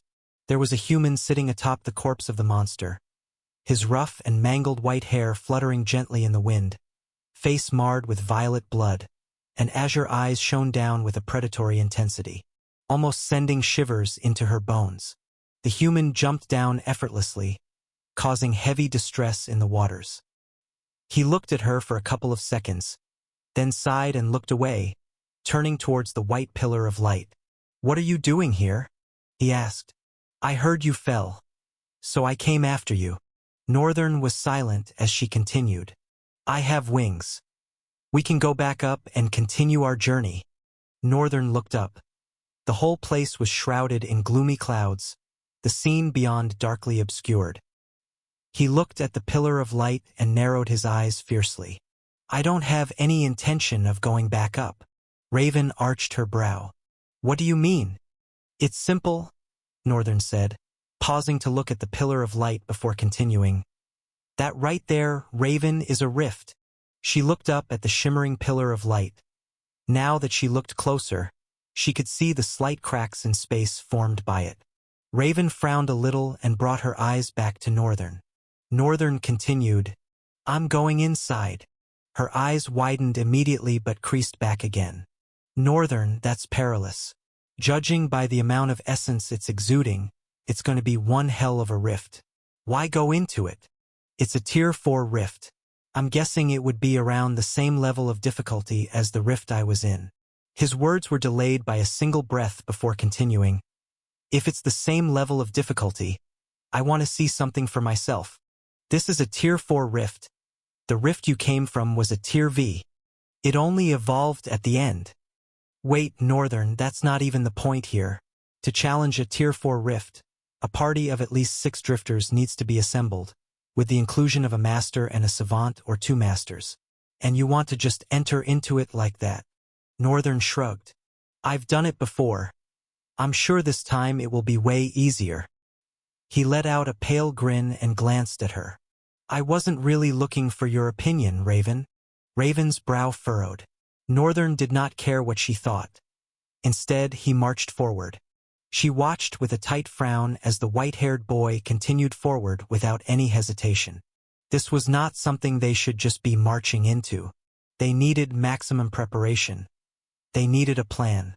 It was vexing that Northern was doing this, and she by now understood that there was nothing she could do to stop him. Hence, she was only left with one option. She watched as Northern hopped onto the mass of the dead higher armored serpent. Immediately, she shot forward and also jumped on it. Northern, who looked down at the base of the rift, slowly turned his eyes to her. "What are you doing?" Raven shook her head with a wry grin and replied, "I am going into the rift with you." Northern's brows drifted up. "Don't be silly. Have you been to a Tier 4 rift before?" "No. This will be a first experience for me, and I am already looking forward to it." Northern tilted his head backward a little. His frown darkened. "What do you think you are doing? Why would you follow me into a rift? Was that part of your plan too?" Raven shook her head. "It wasn't. In fact, I was not expecting there to be a rift here. I just wanted to reach the center of the mountain, find the airship, take something in it, go back, challenge the rifts and get everyone stronger. That way, we'll be able to wreak havoc on the Luengard Empire, steal ships, go home, and also survive the formidable monsters in the sea. Because by then, everyone will be strong enough to make substantial contributions." Northern's eyes widened slightly. He lingered for a bit before asking, "Did you just tell me your plan?" Raven nodded and replied, "Yes, I did. Oh, and there are a lot of soul cores in the airship, enough to make 3 people sages." Northern's eyes widened furiously. "What did you say? Soul cores enough to make 3 people sages? What are you saying? The Lord of Lothelowin, that man, was strong and peculiar. He killed hundreds of thousands of monsters but never used the soul cores. Yet he grew stronger. He also didn't allow anyone to use it, instead saving them so the people could become stronger. His squire was going to use them all for himself. If he had, he probably would have come back to Lothelowin. The fact that he didn't was proof that he didn't before he died. She massaged her jaw. For some reason, she had been speaking too much recently, she thought. Was that why you simply accepted to give me your share of whatever soul cores we get from killing monsters? His brows furrowed. Pretty smart, aren't you? Raven looked down for a beat or two, then looked back up. Her eyes were brimming with an inspiring level of resolve. It doesn't matter anymore, does it? I can't let you go into the rift alone. Northern chuckled. He looked at her seriously for a while and could see that her gaze was as determined as her words sounded. Are you crazy? You have a perfect plan. You could fly back up, grab onto the soul cores, become a sage, and get whatever you came for. Then go back to Lothelowin, putting a final end to all of this. She looked fiercely into Northern's face. Will you come with me? No. Then I can't go. Why? Confused, he asked. She was silent. Then she seemed to swallow her spit and answered. I can't sit back and let you surpass me. Northern raised one brow. What the hell are you saying? She looked away, frowning as she responded. I want to gain all that the rifts have to offer, then come back to the soul cores in the airship too. It'll be a great addition. Northern, frowning unbelievably, tilted his head backward again. He couldn't comprehend where those words of hers were coming from, but something else bugged him. Shouldn't you just take those cores back up so everyone can get stronger? Why would I do that? That's reckless. They'll get complacent. I should use my overwhelming strength to create fear and respect in them, lead them to a rift so they can fight for themselves and grow. Northern nodded. She was right in a way. But still, she was just going to abandon the easy way to go about this because she didn't want to be surpassed. Just how petty could she be? Raven smiled and tapped his shoulder. Let's go into the rift, Northern. She jumped down the other side of the corpse, falling directly into the crack in space. Northern clicked his tongue and shook his head. How can she just go like that? What if I decide to turn back and go up? He muttered. He cast one wistful glance backward and jumped too. Chapter 274. The Road Ahead.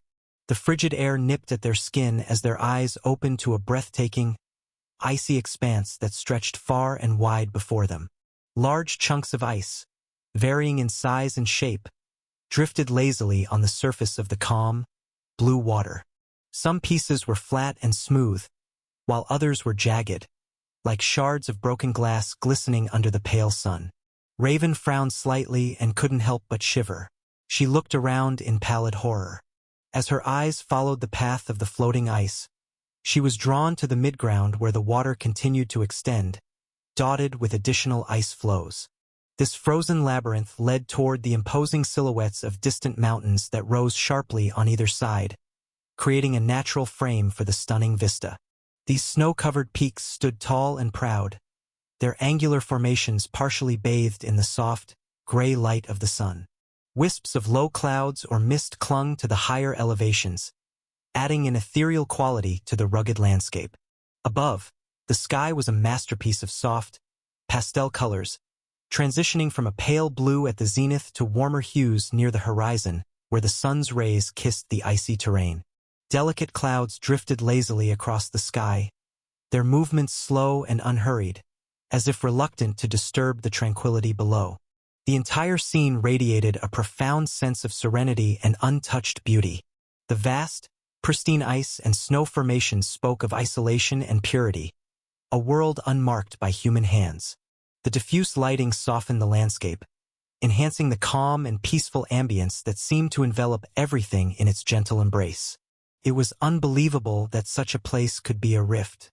Shakily, her voice came. This rift is beautiful. Northern completed it. However, their problem was just starting. The crisp air nipped at Raven's exposed skin, causing her to shiver slightly, but the warm layers of her armor provided decent insulation. Northern, however, did not seem to be as affected. The Night Terror armor truly was formidable through and through. Ignoring his glances toward her, Raven's eyes stayed glued to the expanse before them. Less than a second after he looked away, sparks of light shimmered around her body and began to materialize along cloth. When the light dimmed, Raven was donned in a blue cloak with intricate and sophisticated-looking engravings at the edge of the linen. It looked ethereal and aesthetic. She pulled the cloak tighter, tucking her hands into the furred lining as she gazed out over the frozen labyrinth before them. The chill stung her cheeks, but it was almost invigorating after being cooped up elsewhere. Northern blew out a frosty breath cloud as he said, "How do we move forward?" Raven was silent for a while. Then she retorted, "Should we perhaps try targeting the solid surfaces on the water? We stand the chance of falling into the water, and it'll probably not take 10 minutes to freeze up. Although I suspect that it might take much longer for me." He could barely even feel the cold, but from the way Raven was still shivering despite equipping a cloak, he could tell. The scenery was also enough to deduce that much. "So what should we do?" "What you said we'd do. I was only stating my concern. For now, it's the only way forward. We just have to avoid falling into the water, I guess. We can also fly, but you'd have to let me carry you." Northern forced out a grin. "I'm perplexed as to why you had to mention that part. We can make flying our last resort. Jumping into this cold air does not really seem like a sensible thing to do."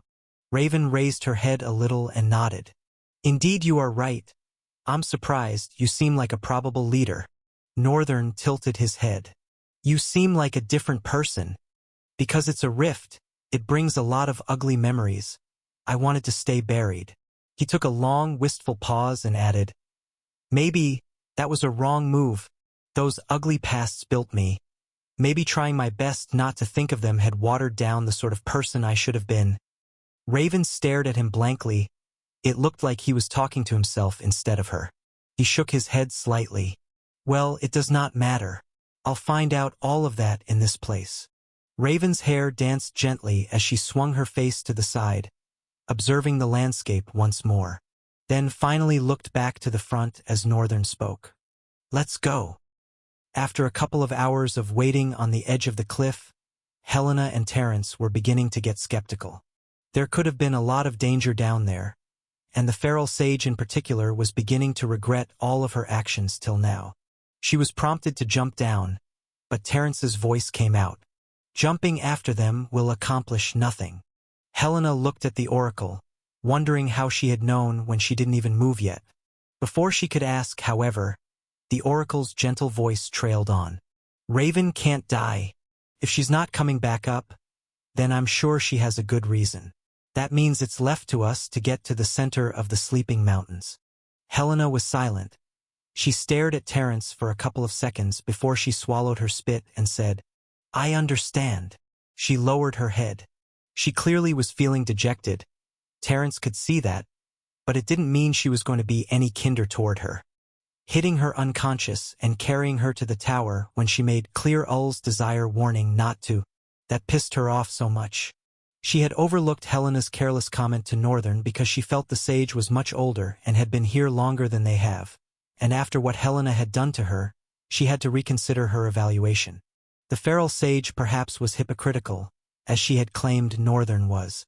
And it was wrong for hypocrites to point fingers. Terence sighed and uttered in a low tone, "For now, we will continue alone to the center of the mountains."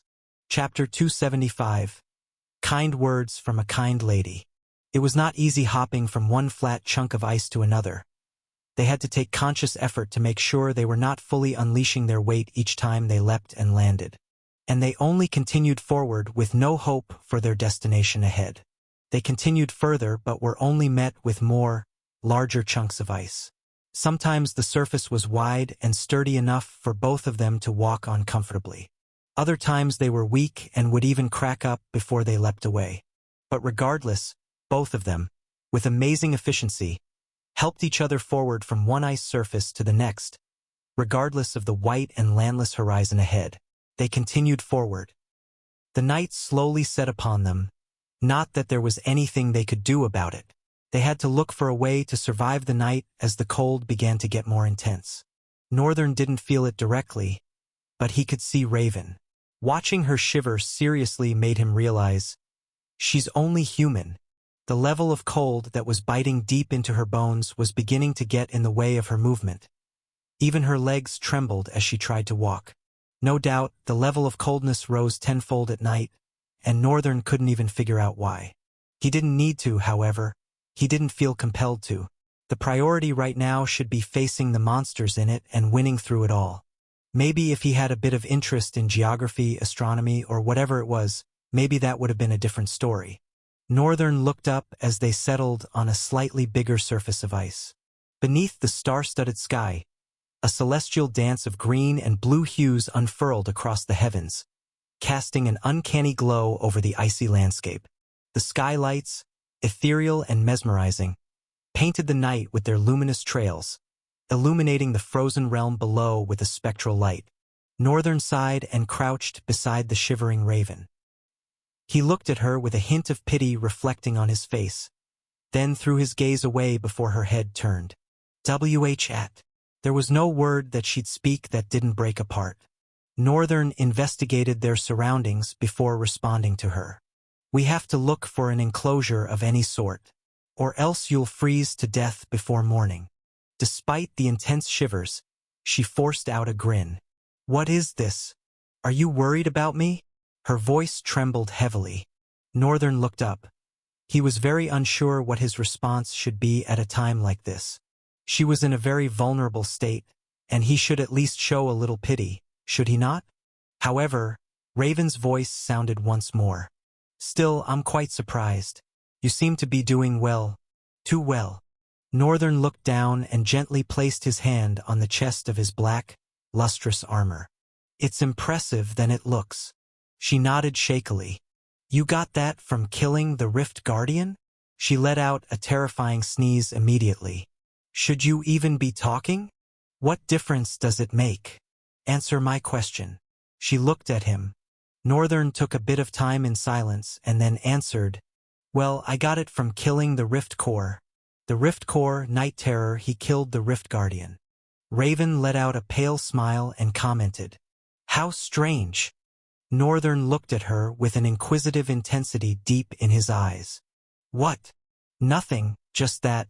You are using he for a monster, and you feel uncomfortable killing one.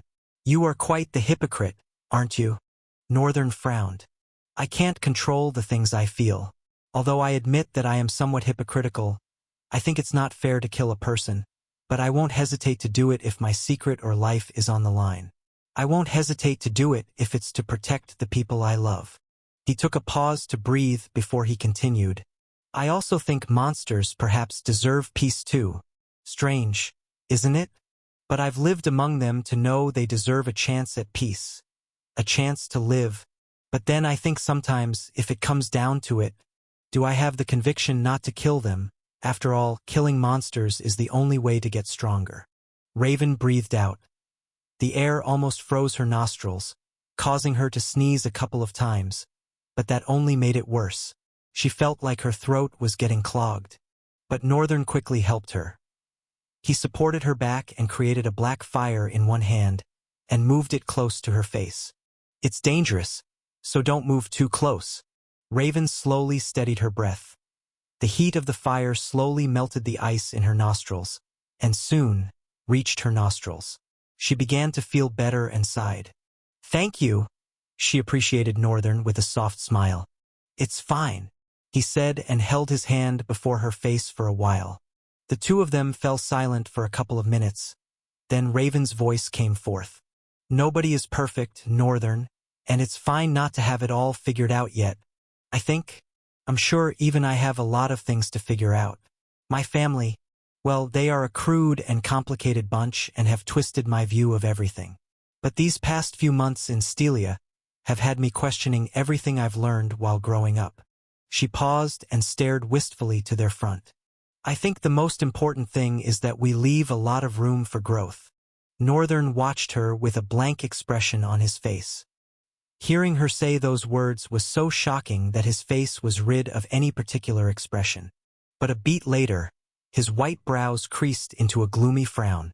Raven, observing the darkness that hovered around him, looked up slightly and asked, "What is wrong?" Northern shook his hand, dispelling the black flames, then stood up with an extremely wary expression. Then he whispered, "We have company." Chapter 276. The White Walkers Part 1. Upon hearing what he said, Raven tried her best to get up. It was harder than she had expected it to be. She had been crouching for a while, so her joints freaking ached as she tried to stand up. But it was not enough to make her worried. She dismissed the pain with no expression on her face and observed her surroundings warily. Even though what Northern had stated was pretty vague before her eyes and, to an extent, incredible senses, she investigated with keen attention to all details. Northern, however, was less investigative. He just stood there, hands clawed as if they were getting ready to carve out one's heart. "Northern, are you Sue?" "Sure." Northern placed a finger on his lips to shut her up quickly. Raven had her doubts. She wasn't, after all, one that relied on others for anything. She loved to make her own plans and deduce her own facts, because it can be pretty uncomfortable and disappointing to rely on people. But this right now was a helpless situation. Pained her to admit it, but she had no choice. Really. Northern could see clearly, even though he couldn't see the creatures' forms directly. He could see their chaos constructs. Right now, they were all inside the cold water, floating at the very edge of the ice surface Northern and Raven were on. The striking thing about them was that their chaos constructs rhymed so well with that of the water bodies, such that Northern would have not noticed they were there. Sense was what had picked up their presence at first. They are probably monsters that can adapt quite well with the water, Northern deduced. He supposed that the water gave them some sort of invisibility, extreme cold resistance too. He wouldn't be surprised to find out the existence of more abilities related to this climate, because their chaos constructs were almost perfectly the same, except for some little ligatures here and there.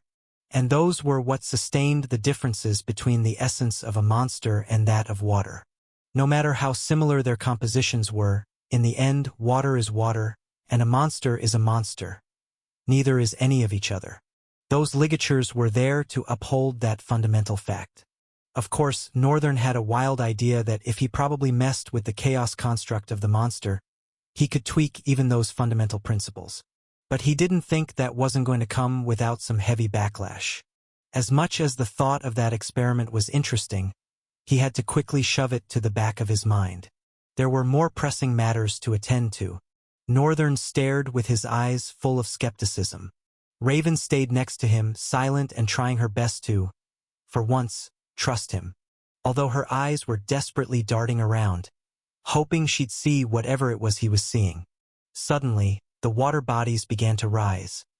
At that moment, Raven's eyes narrowed to a slit, shimmering with deadly precision. She watched as some figures revealed themselves from the rising waters. Northern stood a step ahead of her, his hand at the ready to summon any of his swords. These figures, they were strange. They had whitish skin, with muscular contours rippling beneath their skins like chiseled stone. Each line and sinew seemed like they were etched by a divine sculptor's hand. Their visage was fierce, almost bestial, with sharp, angular features and piercing eyes that seemed to bore into one's soul. Atop their heads, great twisted horns spiraled upwards like the majestic crown of some ancient force of nature. All of them were donned in different and, at the same time, somewhat similar kinds of garments, covering the lower half of their bodies and leaving the upper half naked. Showcasing their broad chests and ripped arms, the depth of their eyes was pitch black, carrying a heavy hint of ultra-awareness. Amongst them, there was a particular one that was quite distinct in the way it was dressed, even though only its lower half was covered. Compared to others that seemed to dress in just rugged materials, its was a perfect blend between rugged and regal, draping a tattered blue tunic across its broad shoulders. Moreover, its horns were longer than the others. Its eyes carried a ferocious depth of fear. Despite its fearsome appearance, there was a nobility to its bearing, a sense of unwavering purpose and resolve. Northern cautiously stood against these creatures, his eyes hovering keenly on every single one of them. He had played out several scenarios where he would kill them all and still be able to protect Raven. But the truth was that all those simulations had either come to a walling halt or he ended up losing her. His calculations, after all, were usually limited to how much he knew about his opponents and allies. His eyes did the best to just find the weak points for him, and sometimes it wasn't as easy as it sounds. He had to be drenched in battle, stuck in the thin line between consciousness and unconsciousness for that to happen over and over again. The atmosphere was silent. Everything took a breathtaking pause, a serene calm before the storm. Northern slowly and silently shifted one leg to the front. Then black sparks bathed his hand, leaving a ghastly blade in it. Northern observed the visitors with a strange look in his eyes. They also stared back. They were equipped with several weapons, mostly variants of axes, made from pristine bones. But they seemed as cautious as Northern and Raven were. Then Northern thought of something. Slowly he lowered his sword. The creatures were a little bit startled, but they continued to observe Northern with a strange and unsure look in their eyes. Northern went low enough after dropping the sword. Then he raised both hands and said, "In the monster tongue, I mean no harm." Raven swung her head to him with a confused frown falling upon her face like a dark storm. Outsider. Speak. Me. Understand. Outsider. Speak. My tongue." The leader of these creatures threw his head back in stunning shock. Northern glanced at Raven. Of course, he had prepared himself for her shock and questions the moment he decided to go this route. But it was better than carelessly diving into viciously strong monsters. Another reason why he was this thoughtful was this monster profile. Name: White Walker. True name: Krulgath. Rank: Hellion. Danger level: Catastrophe. Attributes: Snowbound, Snowborn, Child of Ice. Abilities: Winter's Wake, Tundra's Grasp. Their leader was a named monster, probably as strong as Night Terror. Considering that Night Terror wasn't named, it's probably even stronger. And the others? They were all Hellion ranks and the Calamity danger levels. Right now, they were surrounded by monstrosities that would not be easy to fight off. Northern had to use his head. Chapter 277. The White Walkers Part 2. Northern didn't know what to make of this. The spectacle itself caused his mouth to hang open in awe. What was this? How is this even possible? They were walking on the sky? To be precise, it wasn't the sky, as the leader of the White Walkers had said. It was a bridge. To put it in simple terms, they were walking on the sky. To be particular, the Aurora's colors served as a sort of trekking bridge for them. All the leader had to do was make a hooting sound thrice, then slam the bottom of his axe on the ground. Immediately, they were enveloped by a pillar of Aurora lights. Northern was shocked to see himself walking on a bridge of light.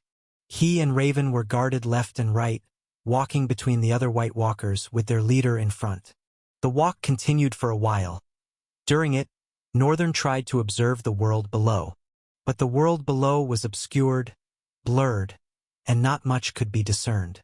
It was almost as if this was a separate space that had been constructed. He didn't know how to articulate the fact, but he could perceive that this place had to be built. And if his suspicion was correct, he sighed. He didn't even know what to think. After a while, they reached an endpoint.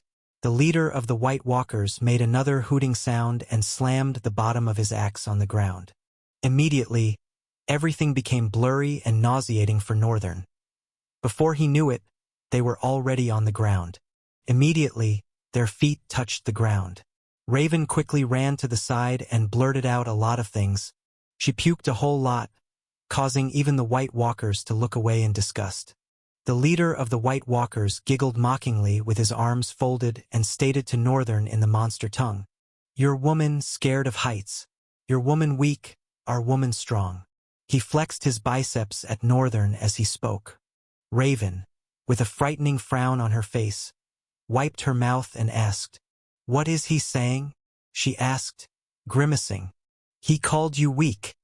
Raven looked at him with an unbelievable frown. Yeah, save it. We can't be reckless. Northern lowered his eyes. They were now standing on a flat surface, although it was a carpet of pristine snow, untouched and undisturbed, save for a few scattered rocks that peeked through the icy blanket. The leader of the White Walkers gave him one last glance. Then they continued their journey. Each step they took left a faint imprint. Patches of green and blue light danced across the snow, reflections from the celestial display above, creating a living tapestry of light and color that seemed to pulse with the rhythm of the aurora. All around them, outlines of ice formations could be seen, their shapes softened by the veil of mist that clung to the horizon. It was a place of silence and stillness, where the only sound was the whisper of the wind and the occasional distant crack of ice shifting in the cold. Raven, who before seemed to be almost dying from the cold, also seemed better. Northern had no idea how or why, but he was at least glad that she wouldn't be perishing anytime soon. Not that he was glad. I just don't want unnecessary death on my conscience. Northern looked away and focused his eyes on the road as they moved. He had even used his chaos eyes to investigate the Aurora Bridge, but there was nothing extraordinary. It was just the regular ligatures and chaos constructs. But of course, there were a few artificial bodies, which was how he deduced that the Aurora Bridge was built. While the Aurora itself was real, these creatures seemed to have, with an invisible material, built a magnificent bridge, taking advantage of the properties of the Aurora. Also, he had to consider that he was currently in a rift and not on Earth. He had to be open-minded as to whether there could be another definition for this Aurora. Or, it might not even be an Aurora to begin with. After a while, they reached a massive, intimidating ice wall, one that perfectly reflected the serene lights above. The White Walkers stopped before the great ice wall and were silent for a couple of seconds. Then the leader gave his axe to the White Walker beside him and stepped forward. He spread his legs apart and began to throw his hands around as if he were weaving some signs, trying to push something out. At the end of his gesture, he paused and then began to pull his hands apart like he was separating an incredibly strong door. Moments later, a great shudder resounded from the wall. An enormous cloud of white fog began to seep out as a thunderous creak leaked out. Slowly, they began to separate. The leader slumped to his knee and panted heavily. The White Walkers, with a stern expression, began to walk into the slight parting between the imposing walls. Northern skeptically moved his legs and went along with them. The wall was not only tall but incredibly thick. They had to walk over 10 steps before finally stepping into the other side. Northern's eyes furrowed slightly as the terrain of this other side unveiled before his eyes like a dreamscape. The dwellings, domed and grand, resembled giant igloos but were infinitely more sophisticated. Each was constructed from perfectly fitted blocks of ice that seemed to merge seamlessly, their surfaces glowing with a soft, internal luminescence. This glow cast a soothing blue light within, a stark contrast to the harsh whiteness of the world outside.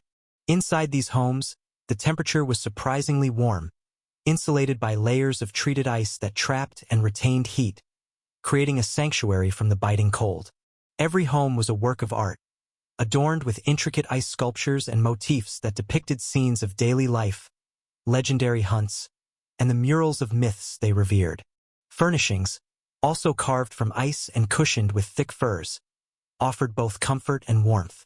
The air inside was rich with the scent of pine and herbs, harvested from the ice gardens nearby. Northern had never laid his eyes upon a more glorious and splendid scene. Chapter 278. Uzard, son of Sura. Northern and Raven were brought to the plaza, nestled at the center of the settlement. It was a vast open space dominated by the Ice Palace. This architectural wonder, with its soaring spires and glittering turrets, stood as the seat of leadership and a beacon of communal life. The plaza buzzed with activity. Trades and other miscellaneous things happening here and there. Stalls crafted from ice blocks lined the edges, offering goods and provisions vital for survival. Every White Walker around threw glances at the two strangers walking between the guards. They entered the palace and reached the center room where a large throne nestled, then lowered their knees and heads. When they saw that Raven and Northern weren't doing the same, they immediately forced them down. The seat was so large and tall that nothing could be seen on it. Northern wasn't even sure if someone was there. He had thought the leader of the cohort that took him and Raven was probably the leader of the White Walkers based on his attire. But it seemed he was wrong. Now, he could only wait in anticipation. A moment of tense silence ensued for a short while. Then something streaked forward. Others barely even noticed, but Northern saw the thing move and softly land on the ground. Northern slowly raised his head to look at the figure. His presence was a blend of ethereal beauty and tender strength. His skin, an unearthly shade of icy blue, shimmered under the pale light of the aurora that seeped through the glassy roof. Intricate tattoos spiraled across his lean, muscular frame, the dark blue ink a stark contrast against his cold-toned flesh. These markings seemed ancient and arcane, something that none other apart from him had. Dark, tousled hair framed his face, falling in uneven strands that occasionally obscured his intense, ice-blue eyes. His pointed ears were adorned with simple, bone-crafted earrings, peeking out from beneath his hair, adding to his ethereal beauty. Around his neck hung a necklace made from teeth and feathers. He wore a garment woven from thick, black fur, its edges frayed and adorned with white, downy feathers that fluttered gently. A leather belt, heavy with pouches and charms, cinched his waist, each item meticulously placed for both function and protection. His arms and legs were wrapped in dark, sinewy leather, interspersed with more feathers and small, polished bones. The bindings left his feet bare, their toughened soles accustomed to the icy terrain, each step taken with silent grace. Northern muttered, "Young." Contrary to the White Walkers, he was lean and small, young in every corner of his stature. But still, there was something about him, something that seemed to command the very elements around him. The boy leaned forward, taking an intense, curiosity-coated look at Northern. Then he moved sharply, like a blur, was in front of Raven, intricately observing her too. Then he retracted his head and took 2 steps back, was silent for a while. Then he swung his hand to Northern and said, "Man me like, woman, me not like." Even for Monster Tongue, his words were quite rough around the edges and seemed like they needed more work.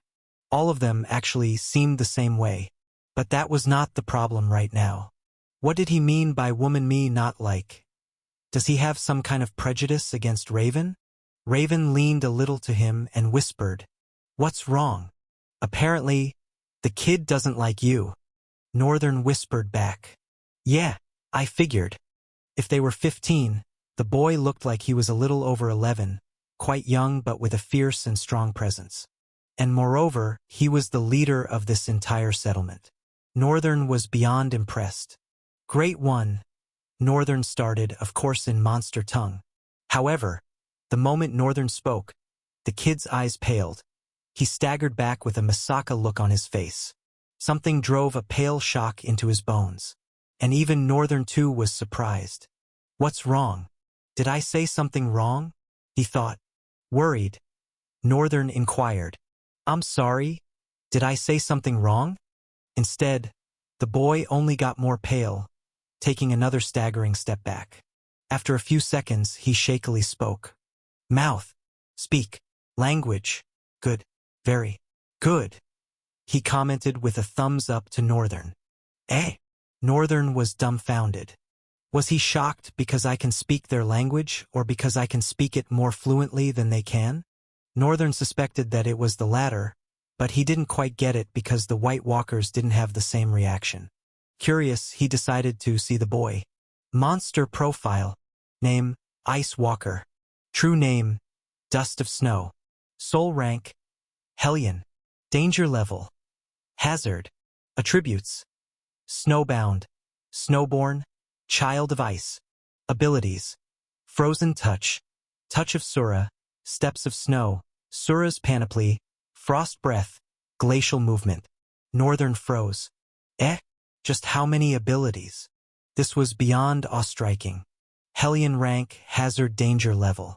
Which meant that all of the guards gathered around here bowing to him were probably stronger than him.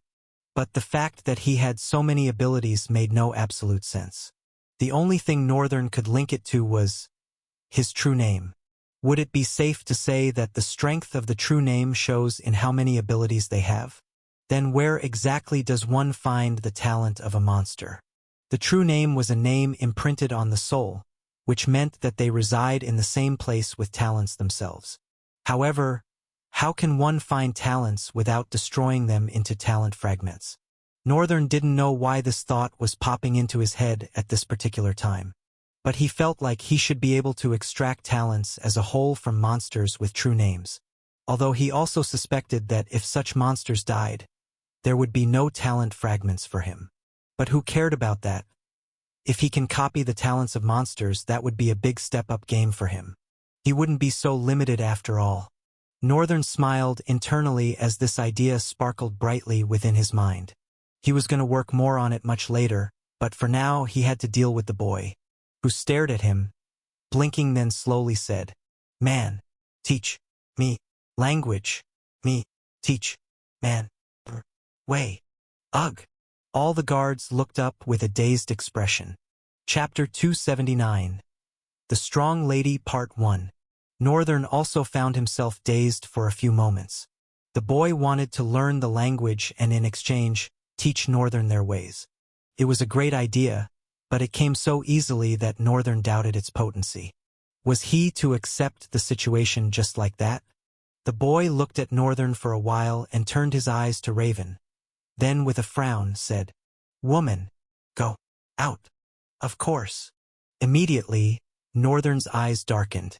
He slightly shook his head, attracting the boy's attention. "I'm sorry, but I can't let any harm come to her. She's my friend. You have to accept her if you want me to." The boy, still amazed at Northern's fluency with the monster tongue, paused and stared for a while. He folded his hands, looking down for a few seconds. Then he shot his head up, eyes brimming with sparks of an idea. "You're woman, my woman, who's stronger?" Suratal. Northern raised a brow. He wasn't sure what the boy was saying, but he had a guess. The boy, seeing the confusion on his face, pressed on. "Your woman, my woman." Suratal. He gestured with a tight grip of his hand. A crazy grin plastered on his face. Northern's guess seemed to be correct. Raven, at that moment, leaned in. "What is going on?" Northern hesitated for a second, looking at the boy's ecstatic expression. He leaned a little bit towards Raven and explained to her. "It seems they want to send you out because you are weak, but I insisted on a no, so now he wants you to fight his woman." Raven's eyes narrowed. Her crimson gaze burned with a dangerous flame. Northern was well aware of that look in her eyes. He was going to say no, but before he could, Raven spoke. "Tell him I'll fight his strongest male." "Oh, hell no. What is wrong with you?" Raven smiled with her eyes and tilted her head at Northern. "By now, you should know I don't handle well being looked down upon in any way." Northern suddenly remembered when they crossed the dark tunnel, and he had said that Raven knocking out couldn't have been that severe. Indeed, the young lady did not handle it well when looked down upon. But still, this is recklessness. Right now, you are not even in the best state to fight. "I'll be fine." "Still." "Northern," she called coldly. "I'll be fine." The look in her eyes sent shivers down his spine. He sighed and looked at the boy, who was even now looking more ecstatic than before. He seemed to enjoy this. Does he enjoy this? Northern couldn't help but wonder. "She wants to fight your strongest male." Immediately after Northern spoke, the boy's face became gloomy. The atmosphere grew so dark that Northern felt like he just said what he never should have. He looked at the boy with a confused expression and wondered internally, was that not the case? Did he just put Raven in trouble with his own words? He wasn't sure what the situation was, but one of the guards kneeling, the leader, slowly rose and stepped behind the boy. Northern slowly shook his head. The catastrophe rank? With a true name and abilities? No, no, no, no. He turned to Raven. "It won't be a bad idea to abort this madness. Let's not go down this path. That guy is strong, and you are not even in your peak state right now. I'll be fine, Northern. She slowly stood up, glaring squarely at both the boy and the leader of the guards. The boy still carried a dark storm on his features. He turned his face to the leader and commanded, No. "Mercy." The leader of the guards lowered one knee and responded fiercely, No. "Mercy." Northern looked at Raven once more. "I really hope she'll be okay." After the declaration of the duel, Northern and Raven were taken away from the Ice Palace to different locations. Northern was given an abode. It wasn't as glamorous as several others and, at the same time, wasn't as mundane as many others. But it was simple and at least made Northern feel like these creatures weren't going to enslave him, unlike his previous experience. However, he was still incredibly worried about Raven. A couple of hours went by, and he couldn't even bring himself to rest. There was the fear that he might have caused it. He suspected that he didn't quite grasp the context in which they were speaking and might have misunderstood it as a duel. But who wouldn't have misunderstood such a thing? Just when Northern's patience was running thin, one of the White Walkers knocked on his door. He responded quickly and was thus escorted to an open-ground ice arena. The place was not teeming with people, but yet, a few White Walkers here and there occupied the empty seats. Northern breathed as he was made to sit down in the front row and watch. He observed the other White Walkers, which were mostly men rather than women, and perhaps more guards. At one corner was a large seat, where the ruler of the White Walkers sat, the young boy. A couple of silent minutes later, the iron gates slowly rose, and a human girl walked out. She was donned in sleek black armor that complemented the rhythm of her body. She was like the champion of a goddess, walking right out of myths and legends. Her crimson eyes gleamed frighteningly with resolve. Northern, watching her walk out into the arena, had to take a deep breath. She looked like she was going to be all right, like she could handle this herself. But he couldn't help but think, it's just so impossible for her to defeat this guy. Krulgath was a catastrophic Hellion. A named one at that. One that had a higher level of intelligence than Night Terror. Creak. Another metallic gate rolled up, and slowly, a whitish figure began to emerge. He was bare-chested and was holding his lower body was covered by rugged clothing. He walked barefooted, carrying strong and purposeful steps towards Raven. Then he stopped 5 meters away from her. By this time, 2 swords were already sitting spitefully in Raven's hands. She observed the White Walker with an intense glare and got ready to attack. Perhaps defend. Chapter 280. The Strong Lady Part 2. The chill of the arena bit into Raven's skin, but the cold was the least of her concerns. Her focus was riveted on the imposing figure across the icy expanse. Krulgath's massive frame was almost statuesque, his bone axe glinting under the frost-coated torches that circled the arena. Every inch of him exuded a raw, almost primal power that belied a cunning intelligence. Raven's grip tightened on her swords.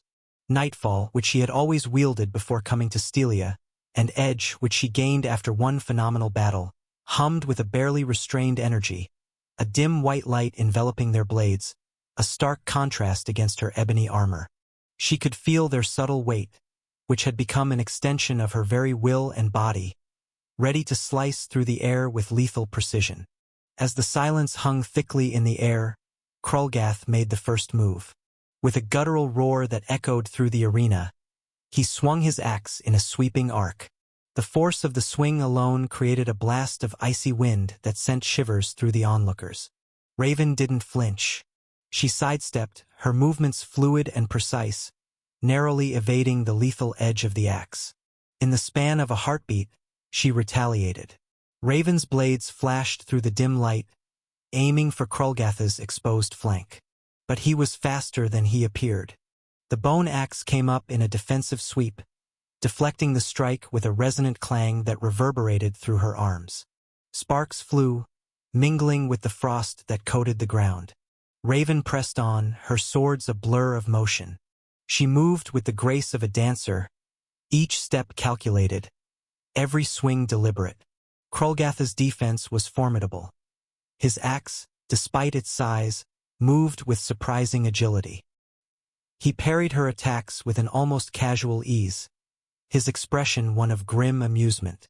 Both of them continued intensely for a while, locked in an intricate battle of offense and defense, dancing and running across the battle arena like streaks of stars in a night sky.